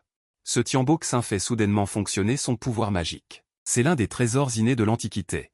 Il peut libérer un feu karmique infini pour tout brûler avec le pouvoir du feu nocturne. Cet objet appartient au patriarche Styx. Il est impossible de le donner à Tiambo Xin. De plus, si c'était vraiment le lotus rouge du feu karmique du 12e rang. J'ai bien peur que vous n'ayez été directement tué par le feu nocturne dès qu'il a été offert, et qu'il n'y ait aucune chance de réagir. Ceci est un raffinage de sang forgé avec le lotus rouge du feu karmique comme guide. Mourir sous le lotus de sang, votre vie n'aura pas été vaine. Les yeux de Tiambo Xin sont remplis d'intentions meurtrières. Immédiatement, il n'hésite plus et active directement le lotus de sang. Les flammes montent au ciel, jaillissant à flot. L'espace dans un rayon de 1000 km. Sous cette flamme, est devenu déformé. Il s'agit d'une imitation. Je disais bien que le patriarche Styx ne pouvait pas être aussi généreux. Vous poussez un soupir de soulagement. Mais vous ne baissez pas votre garde pour autant. Après tout, bien que ce lotus de sang soit bien loin du lotus rouge du feu karmique du 12e rang, l'intensité de la flamme est également extrêmement terrifiante. Il ne faut absolument pas y aller à la légère, reste assis sur ce lotus de sang pour l'instant. Les blessures de Tiambo Xin guérissent à une vitesse visible à l'œil nu. Des bulles de sang montent continuellement du milieu des flammes, en un court laps de temps. Pour que tu ne saches plus où te mettre. Quel est le mystère de ton lotus de sang? Ton cœur s'agite. Se transforme soudainement en une ombre fantomatique, cette tactique d'ombre, des chants de fantômes sans rire de fantômes. Le pouvoir du tonnerre se transforme en serpents électriques, arrivant directement devant Tian Boxin. Une coupe inversée s'abat, dans un bruit sourd et fracassant, le ciel et la terre changent de couleur. Ce chant fantomatique a beau avoir un élan grandiose, ta culture reste un point faible. La coupe inversée frappe le lotus de sang. Seulement une secousse, et même pas une trace de vouloir se briser. Je n'y crois pas, tu te mords les dents, un coup après l'autre. Frappant violemment le lotus de sang. Ah, ne parlons pas d'un petit immortel doré comme toi. Même un grand immortel doré aurait du mal à briser mon lotus de sang. Ce Tian Boxin te regarde comme si tu frappais le lotus de sang comme un fou, et le lotus de sang restait immobile, il ne put s'empêcher de pousser un long rugissement vers le ciel. Sous la protection de ce lotus de sang, Tian Boxin est assis en son sein, sans aucune crainte. Une fois que ses blessures seront complètement guéries, il passera immédiatement à l'action pour te tuer. Ce Tian Boxin est assis dans le lotus de sang, attendant de tout son cœur que ses blessures guérissent, afin de trouver une occasion de te tuer. Et Li Jing et les autres là-bas ont également compris qu'avec ton niveau de culture actuel, tu as peur de ne pas pouvoir ébranler le lotus de sang. Ils sont aussi un peu anxieux. Le roi céleste est en mauvaise posture maintenant, pourquoi ne pas renvoyer quelqu'un à la cour céleste rapidement? Pour faire un rapport à sa majesté, Li Jing ordonna à un général céleste d'ouvrir la bouche, et Li Jing était aussi impuissant, il pouvait respirer. Ouvrit la bouche et dit, la situation est critique maintenant, il n'y a que ça à faire. Cependant, sa voix s'arrêta brusquement, en même temps. Tous les soldats et généraux célestes, ainsi que les Asuras sous les ordres de Tian Boxin, portèrent également leur attention vers le champ de bataille, sans savoir quand, tu avais déjà rangé ton épée et te tenais là. Tu n'attaques plus, car tu as déjà découvert qu'avec ton niveau actuel de culture d'immortel doré de stade précoce, il est vraiment extrêmement difficile de briser le lotus de sang de Tian Boxin. Puisqu'il en est ainsi, il faut bien que j'utilise mes trésors magiques, même face à un immortel doré taillis. Même un immortel doré taillis aurait du mal à briser votre barrière? Je vais bien voir. Votre voix est froide. D'un geste de la main, une gourde rouge fut invoquée, puis le couteau volant tranche immortel apparut avec éclat et une lumière éblouissante. Tout le monde fut stupéfait. C'est le couteau volant tranche immortel. Comment peut-il posséder le couteau volant tranche immortel? En effet, le couteau volant tranche immortel n'appartient-il pas à Luya? Incroyable qu'il puisse invoquer le couteau volant tranche immortel. Naturellement, cela suscite la suspicion. Où avez-vous déniché ce couteau volant? La consécration est bien imitée. Dommage, c'est une contrefaçon. Pour être honnête, Tian Boxin fut d'abord effrayé, mais ensuite il afficha un rictus de mépris. Mais vous souriez froidement, sans prêter attention à Tian Boxin, et vous effectuiez des incantations avec vos mains. Sur le couteau volant tranche immortel, les yeux fixaient Tian Boxin avec détermination. S'il vous plaît, que le trésor se retourne. Alors que cette voix glaciale retentissait, les pupilles de Tian Boxin se contractèrent brusquement, ressentant instinctivement un engourdissement. Immédiatement après, un éclat de lumière jaillit, et sa belle tête s'éleva vers le ciel, semant la consternation sur les lieux. Personne ne s'attendait à ce que Tian Boxin soit réellement tué. Bien qu'il ne s'agisse que d'un clone, il possédait tout de même la culture d'un immortel doré taillis. Et il a été tué ainsi. Vous détenez en fait le véritable couteau volant tranche immortel. Dans les 3 royaumes, la renommée de cet homme risque de se révéler bientôt. Li Jing regardait votre dos. Le cœur rempli de vagues tumultueuses. Cet homme possède des pouvoirs magiques vastes et maîtrise le couteau volant tranche immortel. Si nous pouvions le recruter pour servir la cour céleste. Pensant cela, Li Jing ordonna immédiatement aux généraux célestes à ses côtés. Massacrer ces restes de la tribu Ashura. Quant à lui, il s'approcha de vous. Il dit en souriant, merci, immortel supérieur, d'avoir sauvé. Avant qu'il n'ait fini de parler, vous aviez déjà rangé le couteau volant tranche immortel et vous avez tourné la tête en souriant. Roi céleste Li, ce n'est rien. J'ai été envoyé ici par mon maître. Quant au reste, tout est prédestiné. Nous en reparlerons un autre jour. Il pouvait deviner ce que Li Jing voulait dire. Cependant, vous n'aviez pas l'intention d'accepter sa proposition pour le moment. Maintenant que la tribu des démons revit. Il est temps pour moi de partir, roi céleste Li, au revoir. Ayant dit cela, tu as joint tes mains en signe de respect et ta silhouette s'est soudainement transformée en un long arc-en-ciel. Il a transpercé le ciel et Li Jing a également hoché la tête, sachant qu'il ne fallait pas précipiter les choses. Il faut attendre que sa majesté prenne une décision. Effectivement, lorsque Li Jing a mené ses hommes pour tuer ses membres du clan Ashura, Yue, il est retourné à la cour céleste pour faire son rapport, mentionnant que tu avais tué le maréchal Tianpeng. Il en a fait part à l'empereur de Jade, et celui-ci s'est effectivement montré très intéressé par toi. Après tout, le clan Ashura sème le chaos dans les 3 royaumes, et bien qu'il y ait de nombreux généraux divins à la cour céleste, il n'y en a pas beaucoup qui soient capables de se battre. Le plus célèbre et le plus puissant est naturellement le véritable seigneur errant de l'embouchure de la rivière Guangjiang, Yang Jian. Mais ce Yang Jian est indiscipliné et connu pour n'obéir qu'aux convocations et non aux décrets. Même l'empereur de Jade ne peut pas forcer Yang Jian à obéir à ses ordres. Et maintenant, en entendant le rapport de Li Jing, l'empereur de Jade a immédiatement découvert ton potentiel, disciple du patriarche Subuti de la montagne Fanquin, capable de tuer un immortel d'or taillé avec une culture d'immortel d'or. Et ayant les dagues volantes trancheuses d'immortel, tu as naturellement une grande relation avec le taoïste Luya. Tout cela a incité l'empereur de Jade à vouloir t'enrôler sous ses ordres. Ta culture d'immortel d'or n'est pas très élevée, mais ce n'est pas grave si ta culture est faible. La cour céleste regorge de ressources pour la cultivation, et elle pourra rapidement développer ta culture. Donc, l'empereur de Jade a immédiatement promulgué un décret te nommant général divin trancheur de démons, mais ce qui est risible, c'est que l'empereur de Jade actuel n'a même jamais vu ton ombre. Le titre de général divin trancheur de démons n'est qu'un titre honorifique. Li Jing a reçu l'ordre. L'empereur de Jade, assis sur le trésor du hall de la Grande Nuée, a dit « Ordre est donné que tu te rendes immédiatement à la montagne Fanquin. Tu dois inviter le général divin trancheur de démons à monter au ciel. » Après avoir dit cela, l'empereur de Jade, craignant que Li Jing ne gâche tout, a ajouté « Souviens-toi, tu dois persuader avec de bonnes paroles, ne sois pas arrogant. Honnêtement, c'est déjà suffisant. Bien que tu aies mis fin à un complot à plusieurs reprises, ce complot n'exigeait pas que tu résolves complètement cette affaire. Pouvoir tuer une incarnation du maréchal Tianpeng suffisait à mettre fin au complot. Et lorsque tu es retourné à la montagne Fanquin, tu as remarqué que ta culture était sur le point de se relâcher. Tu n'as pas réfléchi. Fermeture directe, après cette bataille, tu as également découvert tes faiblesses. C'est que ta cultivation n'est pas suffisante. Cette fois, en retraite, tu dois absolument progresser dans ta cultivation. Aller encore plus loin quand Li Jing est venu à la montagne Fanquin avec l'édit de la cour céleste. Il n'a même pas vu ton visage. Les disciples de la montagne Fanquin lui ont dit que tu étais actuellement en retraite. Tu ne reçois aucun invité. Li Jing a attendu un an entier à la montagne Fanquin, mais il n'a pas vu ton visage. C'est alors qu'il est retourné à contre-cœur à la cour céleste. Bien sûr, avant de partir. Il a laissé cet édit à la montagne Fanquin. 70 ans plus tard, tu étais assis les jambes croisées dans la grotte. Ta cultivation avait déjà atteint un moment critique. Pendant 70 ans, tu as utilisé le mérite que tu avais obtenu auparavant. Tu as percé directement au stade avancé de l'immortel doré. Cependant, tu n'avais pas l'intention de sortir de ta retraite, voulant percer directement au rang d'immortel doré taillis. 70 ans se sont écoulés. En calculant ton âge, tu as maintenant déjà plus de 90 ans. Un corps mortel, arrivé à l'âge de plus de 90 ans, est déjà très âgé. Juste au moment où tu étais sur le point de percer, 2 silhouettes tenant des chaînes de fer se dirigeaient lentement vers la montagne Fanquin. Ces 2 silhouettes étaient extrêmement étranges, vêtues de noir et coiffées de chapeaux noirs. Leur visage était féroce, leur corps large et leur tête surmontée de hauts chapeaux noirs. 4 grands caractères y étaient écrits, paix dans le monde. L'autre silhouette était mince. Son visage était pâle, sa langue longue et il était vêtu de blanc et coiffé d'un chapeau blanc. Sur son haut chapeau étaient écrits 4 autres caractères, la richesse dès le premier regard. Wu Chang le noir, Fan Wuju, et Wu Chang le blanc, 11e bian, bien que ce soit la pureté des immortels et des démons. Il est même difficile pour les dieux et les fantômes ordinaires de s'approcher. Et Wu Chang le noir et Wu Chang le blanc.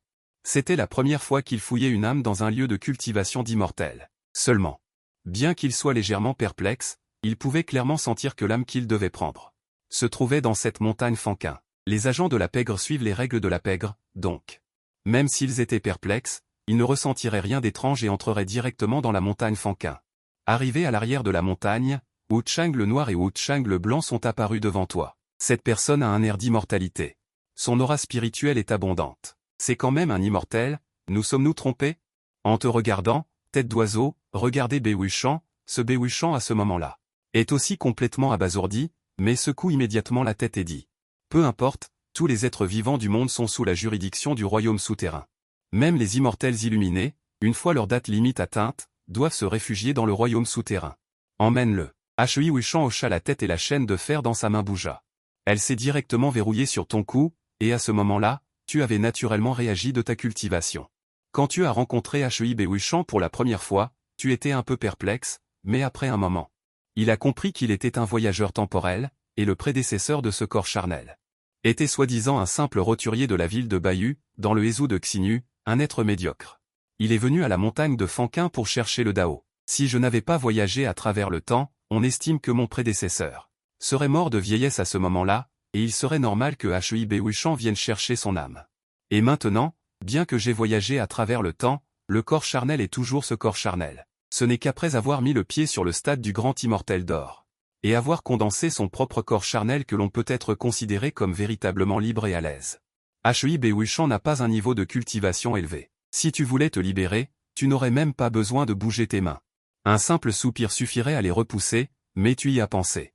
Il serait peut-être bon d'aller dans le royaume souterrain pour régler cette cause et cet effet de ton prédécesseur. De cette façon, l'ancien toi est mort, et ce qui reste, c'est toi. De plus, tu voulais aussi aller dans le royaume souterrain pour voir à quel point les 10 royans légendaires, qui contrôlent le pouvoir de la vie et de la mort, sont puissants.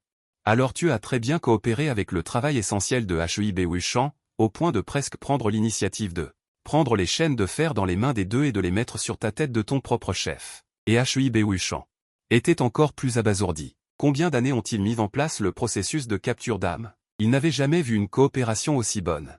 Ils n'avaient même pas besoin de regarder. Ils étaient en fait poussés à se dépêcher d'aller dans le royaume souterrain.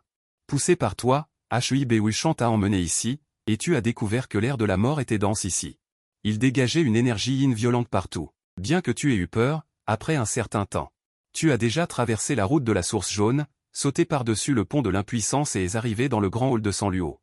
De part et d'autre du hall sombre se tenaient 2 rangées de serviteurs fantômes, et au centre du hall, sur le trône, se trouvait une divinité au visage sévère, enveloppée d'énergie sombre. Qin Guangguang, qui est en bas?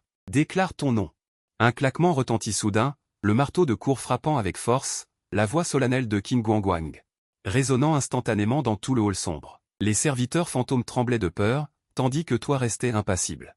Tu dis, Lintaille, montagne de la source carrée, grotte de la lune oblique et des 3 étoiles, Shushi. Salutations, Seigneur Yama. Les 10 Seigneurs Yama sont collectivement appelés Seigneur Yama. À cet instant, en entendant ton nom, Qin Guangguang eut l'impression d'être frappé par la foudre, son cerveau bourdonnant.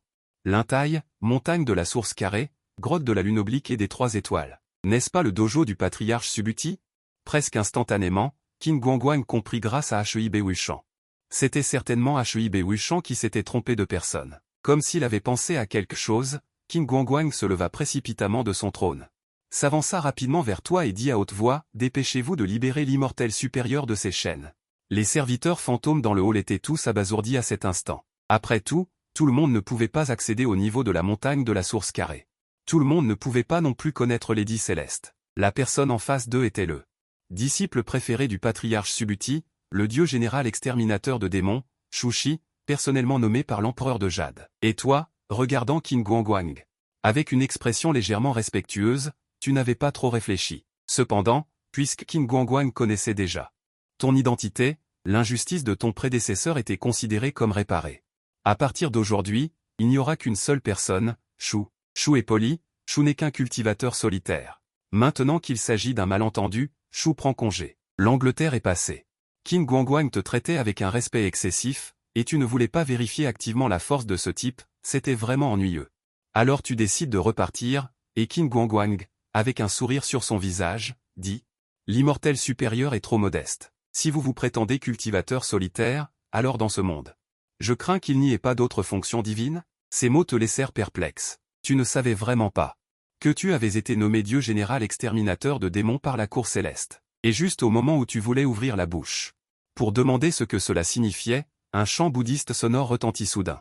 Amitabha, roi Qin Guang, cette action semble ne pas respecter les règles des enfers. Les instruments sonores s'agitent soudainement avec le son, un halo de lumière bouddhiste apparaît, un grand moine tenant un bâton de moine. Une bête de bon augure le suit lentement, c'est Xitigarbha. Le regard du roi Qin Guang s'assombrit légèrement et il dit, « Le bodhisattva Xitigarbha honore le palais de Sanluo.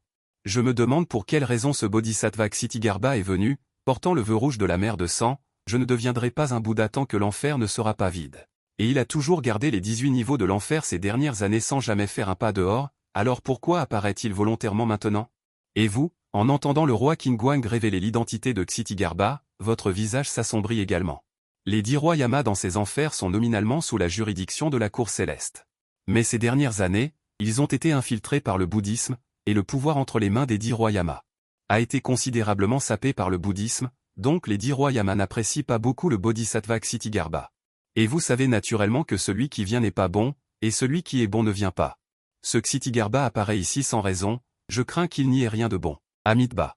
Effectivement, le Bodhisattva Ksitigarbha est apparu, entouré d'une puissante lumière bouddhiste.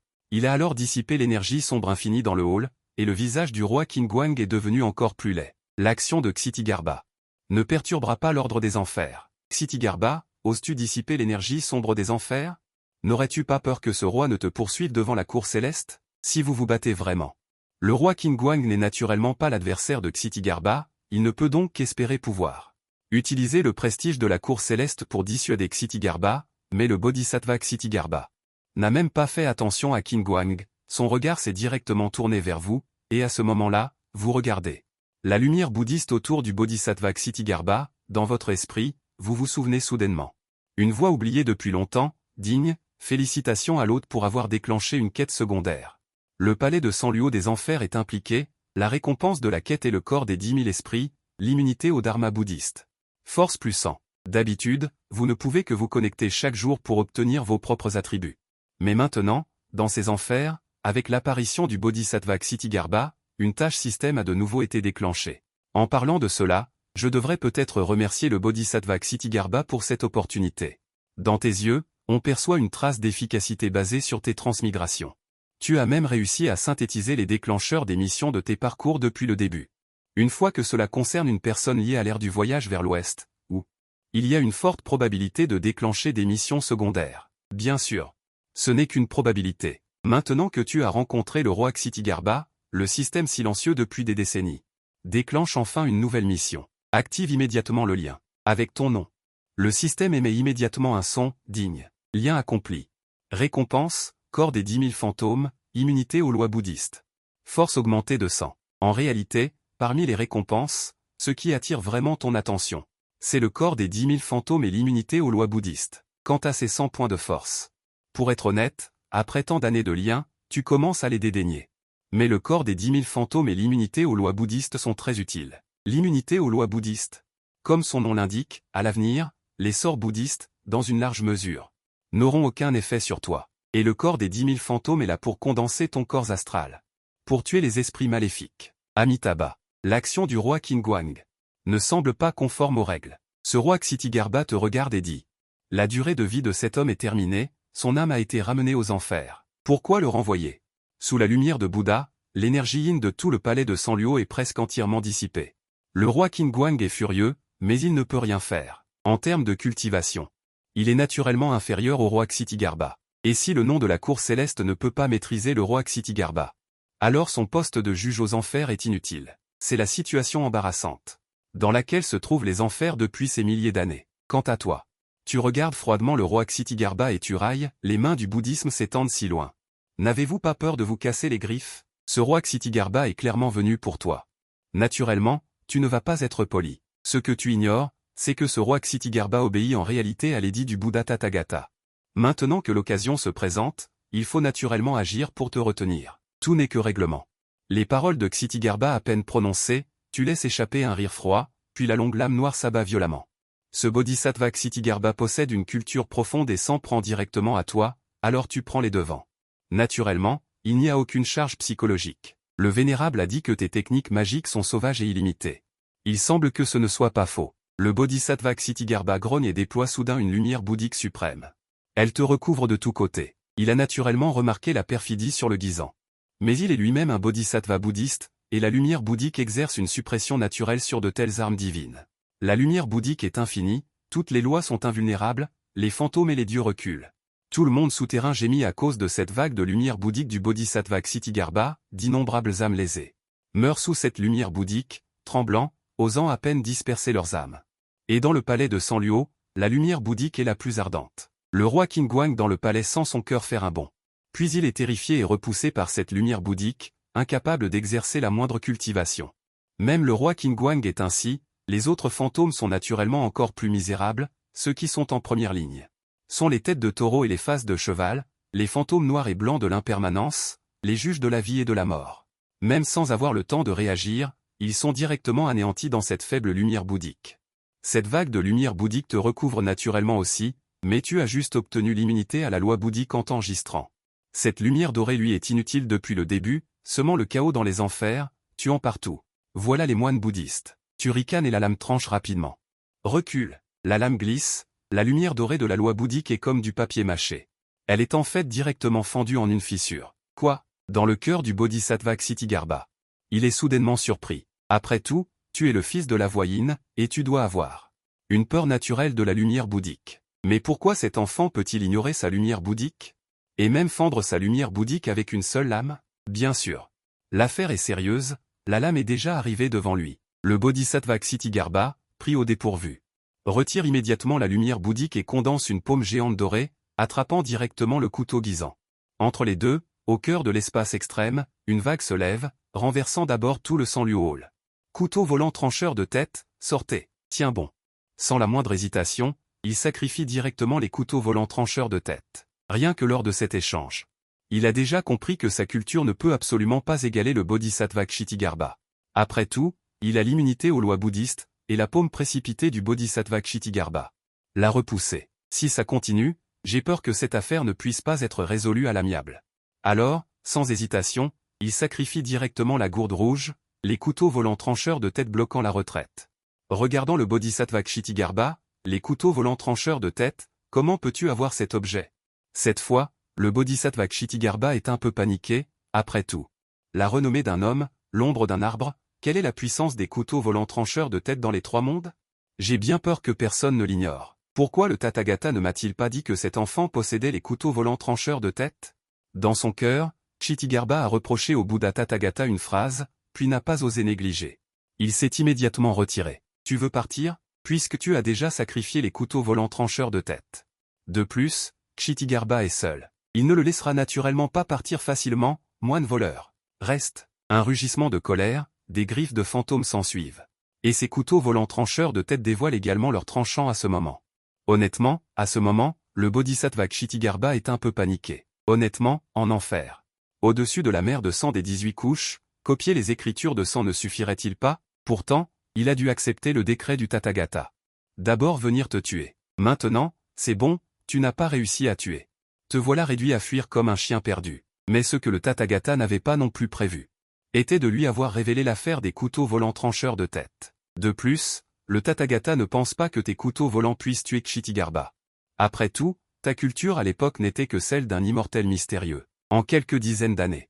À quel niveau de perfectionnement peux-tu atteindre? Le stade intermédiaire de l'immortel mystérieux. Le stade intermédiaire de l'immortel mystérieux activant les couteaux volants trancheurs de tête ne pourra certainement pas briser le corps d'or de Ksitigarbha. C'est donc aussi une autre raison pour laquelle le Tathagata n'a pas informé le bodhisattva Ksitigarbha de cette affaire. Une information erronée a conduit au bodhisattva Ksitigarbha d'aujourd'hui. Vêtu d'une robe jaune taoïste, te voilà dans une situation de poursuite, tu es toujours à mes trousses. Ces dagues volantes trancheuses de fée irradient une lumière splendide, le bodhisattva Ksitigarbha n'ose absolument pas prendre de risques, quant à lui à l'époque du roman de l'investiture des dieux.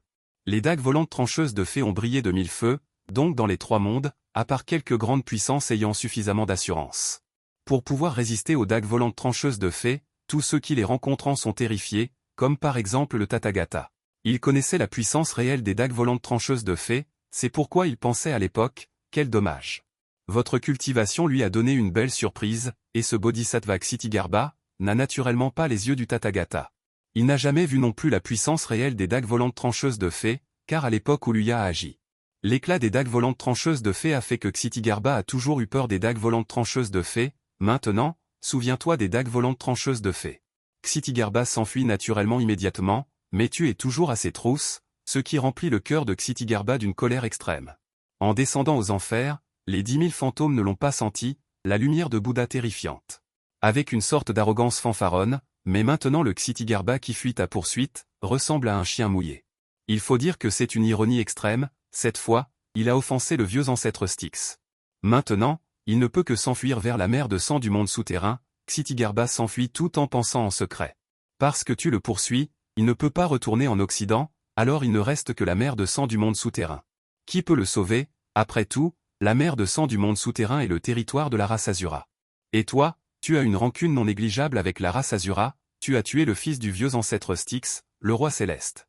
Et tu as même tué le clone de Mara, Tout cela n'échappe naturellement pas au Tathagata de la porte du Bouddha. Le Tathagata a envoyé Ksitigarbha pour te tuer. Il a naturellement dit toutes ces choses à Ksitigarbha. La seule chose qu'il a oublié de dire, c'est que tu possèdes les dagues volantes trancheuses de fée. Donc, si on peut t'attirer dans la mer de sang du monde souterrain, on peut naturellement emprunter les mains du peuple de la race Asura pour te tuer. En pensant à cela, la silhouette de Ksitigarbha qui s'enfuit semble encore plus rapide, et ta silhouette poursuivant Ksitigarbha a directement secoué tout le monde souterrain des enfers, d'innombrables âmes lésées et fantômes vengeurs, d'innombrables démons encagoulés.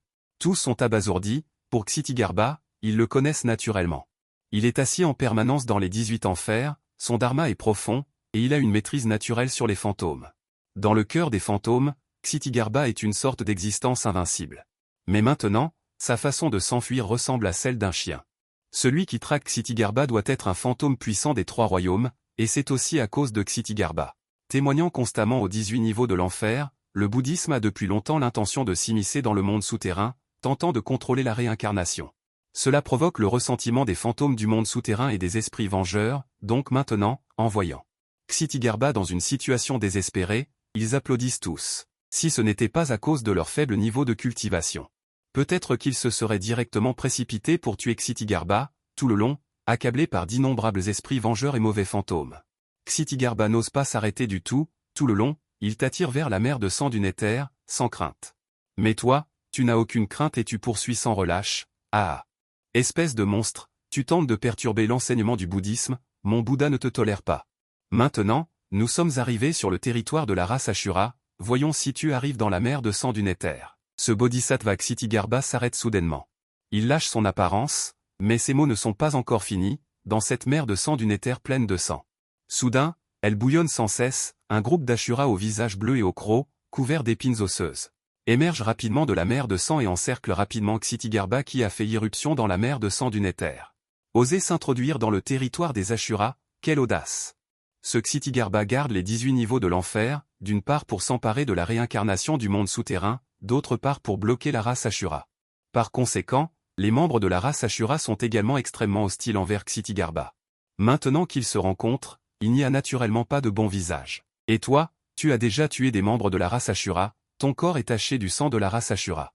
De plus, ceux qui osent s'introduire sans autorisation sur le territoire des Ashura doivent être tués. Des Ashura émergent continuellement de la mer de sang. Ils se rassemblent autour de toi et de Ksitigarbha. En un instant, ils ont déjà encerclé les deux imperméablement. Le niveau de cultivation le plus bas de ces Ashura est également celui d'un immortel mystérieux. Le plus fort atteint même le niveau d'un immortel doré taillis. La situation dans laquelle toi et le bodhisattva Ksitigarbha vous trouvez devient de plus en plus dangereuse. Cependant, ce bodhisattva Ksitigarbha n'a aucune crainte. Il possède un corps de dharma bouddhiste, qui a une retenue naturelle sur la race Ashura. Naturellement, il n'a aucune crainte. Et son objectif est également d'utiliser les mains des Ashura. T'éliminer. Donc, plus la culture des Asura est élevée. Naturellement, c'est mieux. Une fois que tu as promis, il peut utiliser la lumière de Bouddha pour quitter cet endroit. Cependant, au moment même où Ksitigarbha complotait dans son cœur, un sentiment d'inquiétude a soudainement surgi dans son esprit, car il a découvert que tu n'avais aucune réaction, et même que ton visage affichait un sourire à peine perceptible. Tout cela est naturellement dû à la fierté et à la mission système que tu as redéclenchée. Digne. Félicitations à l'hôte pour avoir déclenché la mission secondaire, l'attachement de la mer de sang du royaume infernal. Récompense de la mission, affinité avec le clan Asura, mana plus 100. Cette affinité avec le clan Asura, comme son nom l'indique, peut faire en sorte que tu aies une sorte d'affinité inexplicable quand tu as affaire avec le clan Asura. Attachement immédiat. Tu as ordonné au système en ton fort intérieur. Système, effectue immédiatement l'attachement. Digne. Attachement réussi. Système, effectue immédiatement l'attachement. Digne. Attachement réussi. Félicitations à l'hôte pour avoir obtenu la récompense, affinité avec le clan Asura, mana plus 100. En un instant, les mentalités de ces Asura venus pour le dragon ont subi des changements radicaux. Ils pouvaient sentir que tes mains étaient tachées du sang des compagnons du clan Asura. Dans leur cœur, ce cultivateur humain devrait être puni avec Ksitigarbha. Cependant, à ce moment, ils ne savaient pas pourquoi ils étaient incapables de ressentir la moindre hostilité envers toi. En contrepartie, leurs lances se sont naturellement dirigées vers le bodhisattva Ksitigarbha. Le bodhisattva Ksitigarbha est un membre du bouddhisme, et le clan Asura est son ennemi juré. Maintenant que le bodhisattva Ksitigarbha a volontairement envahi la mer de sang du royaume infernal, cela leur convient parfaitement. Ksitigarbha, tu oses envahir illégalement la mer de sang du royaume infernal? Meurs! Ah, Xitigarbas, tu n'es pas dans l'enfer. À copier les écritures de sang, et tu oses franchir la frontière pour venir dans ma mer de sang du royaume infernal? Tu cherches vraiment la mort. En un instant. D'innombrables membres du clan Ashura ont rassemblé toute leur hostilité et leur soif de meurtre sur le corps de Xitigarbas. Xitigarbas semblait un peu confus. Il s'était aventuré dans la mer de sang fantomatique pour tuer des gens. Pourquoi ces membres du clan Ashura semblent-ils ne pas te voir? Se pourrait-il que ces types soient tous aveugles et ne voient pas que tes mains ont été tachées du sang de leurs compatriotes Ashura? Avec une expression confuse. Xitigarbas ressentait secrètement un sentiment d'injustice. Pourquoi? Tout le monde a offensé le clan Ashura, pourquoi maintenant? Ils ne s'en prennent qu'à moi. Même à ce moment, Xitigarbas pensait qu'il avait été trompé par le Bouddha, se souvenant du bruit du sable marin qui remplissait le ciel. Résonnant au-dessus de la mer de sang, d'innombrables membres du clan Ashura se sont précipités vers Xitigarbas de manière écrasante à ce moment-là. Alors Xitigarbas a réprimé son sentiment d'injustice et a immédiatement déployé une lumière bouddhiste pour bloquer le clan Ashura. Cependant, ces membres du clan Ashura étaient sans limite. Même si Xitigarbas était fait de fer, combien de temps pourrait-il tenir? Quant à toi, tu n'es pas pressé pour cette affaire. Tu restes à côté pour regarder la bataille tranquillement. En suivant ton regard, d'innombrables citoyens du clan Ashura se sont rassemblés, densément tassés. Au milieu de la mer de sang, une boule de lumière bouddhiste dorée illumine le corps pitoyable et impuissant de Xitigarbas. Dissipe le miasme. Xitigarbas se battait tout en étant couvert de sang et ne pouvait s'empêcher de rugir. Pourquoi tous ces Ashuras ne te cherchent-ils pas et me considèrent-ils comme un ennemi mortel? Pourquoi, en regardant l'énigme de Xitigarbas, qui était sur le point de s'effondrer, tu n'as pas pu t'empêcher de rire? Peut-être parce que ton caractère n'est pas très bon. Même si le caractère de ce moine n'est pas bon, il est bien meilleur que le tien. Xitigarbas rugit et hurla. Cette affaire, ce moine n'en a pas fini avec toi. Depuis qu'il est entré dans le bouddhisme. C'était la première fois qu'il était aussi furieux et hystérique. Après que la voix soit tombée. La lumière bouddhiste sur le corps de Xitigarbas est soudainement devenue ardente, brûlant son espérance de vie. Finalement, il a réussi à se frayer un chemin sanglant à travers ses faibles azuras. Puis, le regard mauvais, il jeta un coup d'œil en direction du mont Ling à l'ouest, il n'avait plus le courage de rester. De plus, qui sait quelles bêtises ont fait ces azuras? Ils n'en veulent qu'à lui. S'il restait ici, il ne faudrait pas longtemps avant qu'il ne soit mis en pièces par les azuras, et ton expression s'assombrit. Alors que tu t'apprêtais à brandir tes couteaux volants pour tuer les immortels et continuer la poursuite, ton cœur fut soudainement ébranlé. Une étincelle de lumière jaillit comme un détonateur, te recouvrant de toutes parts. Bouddha, cette aura est très familière, tu n'as d'autre choix que d'abandonner la poursuite de Xitigarbas, tu esquives cet éclat de lumière. En fait, le Bouddha du Mont Ling ne s'attendait absolument pas à ce que les choses évoluent de cette façon. Lorsque tu as tué l'une de ces incarnations, il s'en est toujours souvenu. Cette fois, aux enfers? On t'a emmené aux enfers et Bouddha a utilisé son véritable esprit pour envoyer Xitigarbas te tuer. Le résultat fut totalement inattendu, la situation finale étant que Xitigarbas s'enfuit précipitamment vers le mont Ling. Cette situation n'est pas glorieuse. Pour l'avenir de l'entrée du bouddhisme aux enfers, cela exercera également une pression considérable. Le résultat calculé était une défaite totale. Il est digne d'être une variable que même le Dao céleste ne peut sonder. Cette affaire a échoué, le Bouddha soupira dans le mont Ling. Mais dans son cœur, il t'accorda encore plus d'importance. En ce moment, la variable dans la bouche de Bouddha. Voyant Xitigarbas partir dans la mer de sang, il avait également l'intention de quitter cet endroit. Mais juste à ce moment, une voix grise et indistincte retentit soudainement. Puisque tu es venu, pourquoi être si pressé de partir? La voix se répandit dans toute la mer de sang. Avec une pression écrasante, t'enveloppant presque instantanément. C'est la pression d'un quasi-saint. Ton cœur s'alourdit soudainement. Une pression similaire? Il l'avait ressentie sur le corps de Maître Subodhi. Cette pression est exactement la même. Le patriarche Styx est définitivement arrivé. En pensant à cela, ton cœur se remplit d'une trace de solennité. En un court instant, la mer de sang se mit à bouillonner, une silhouette apparut. Au-dessus de la mer de sang, rendant hommage au maître de la secte, d'innombrables ancêtres Ashura. S'inclinant devant les personnes qui apparaissent, confirmant votre hypothèse. Celui qui arrive est précisément l'ancêtre Ming. L'ancêtre Ming s'est autrefois servi de lui-même pour créer la tribu Ashura avec des graines de sang divin. La tribu Ashura a ensuite fondé la secte Ashura, donc. Les membres du clan se sont empressés de l'appeler le maître de la secte. Cet ancêtre Ming est un quasi-sage au sommet, sans aucun doute. Comparé à lui, il est beaucoup plus difficile à gérer que le roi Xitigarbas. Vous serrez secrètement le talisman de jade que l'ancêtre Subodhi vous a donné. Ce talisman de jade contient une attaque de quasi-sage, ce qui peut être considéré comme votre dernier atout. et aussi l'atout le plus puissant. Si cet ancêtre Ming veut vous attaquer, alors, vous n'avez d'autre choix que de vous battre à mort pour que l'ancêtre Ming perce le Jineya. Vous n'avez pas le choix, vous ne pouvez qu'avoir cette pensée. Après tout, un quasi-sage est vraiment trop puissant. Si vous voulez vous enfuir, vous n'en avez pas la capacité. Votre corps est taché du sang de la tribu Ashura. Bientôt, l'ancêtre Ming est arrivé devant vous, ses yeux froids vous fixant, sa voix sans la moindre émotion. Maître, c'est cet enfant qui a tué l'un des avatars de mon disciple. Et dans la cour céleste, tuant d'innombrables membres de ma tribu Ashura. Derrière l'ancêtre Ming se trouve une personne que vous connaissez bien, c'est le maréchal Tianpeng. Tuant les membres de ma tribu. Tuant mon fils adoptif, il mérite de mourir. L'ancêtre Ming n'a pas prêté attention au maréchal Tianpeng. Mais vous a froidement fixé, sa bouche semblant avoir prononcé votre condamnation à mort.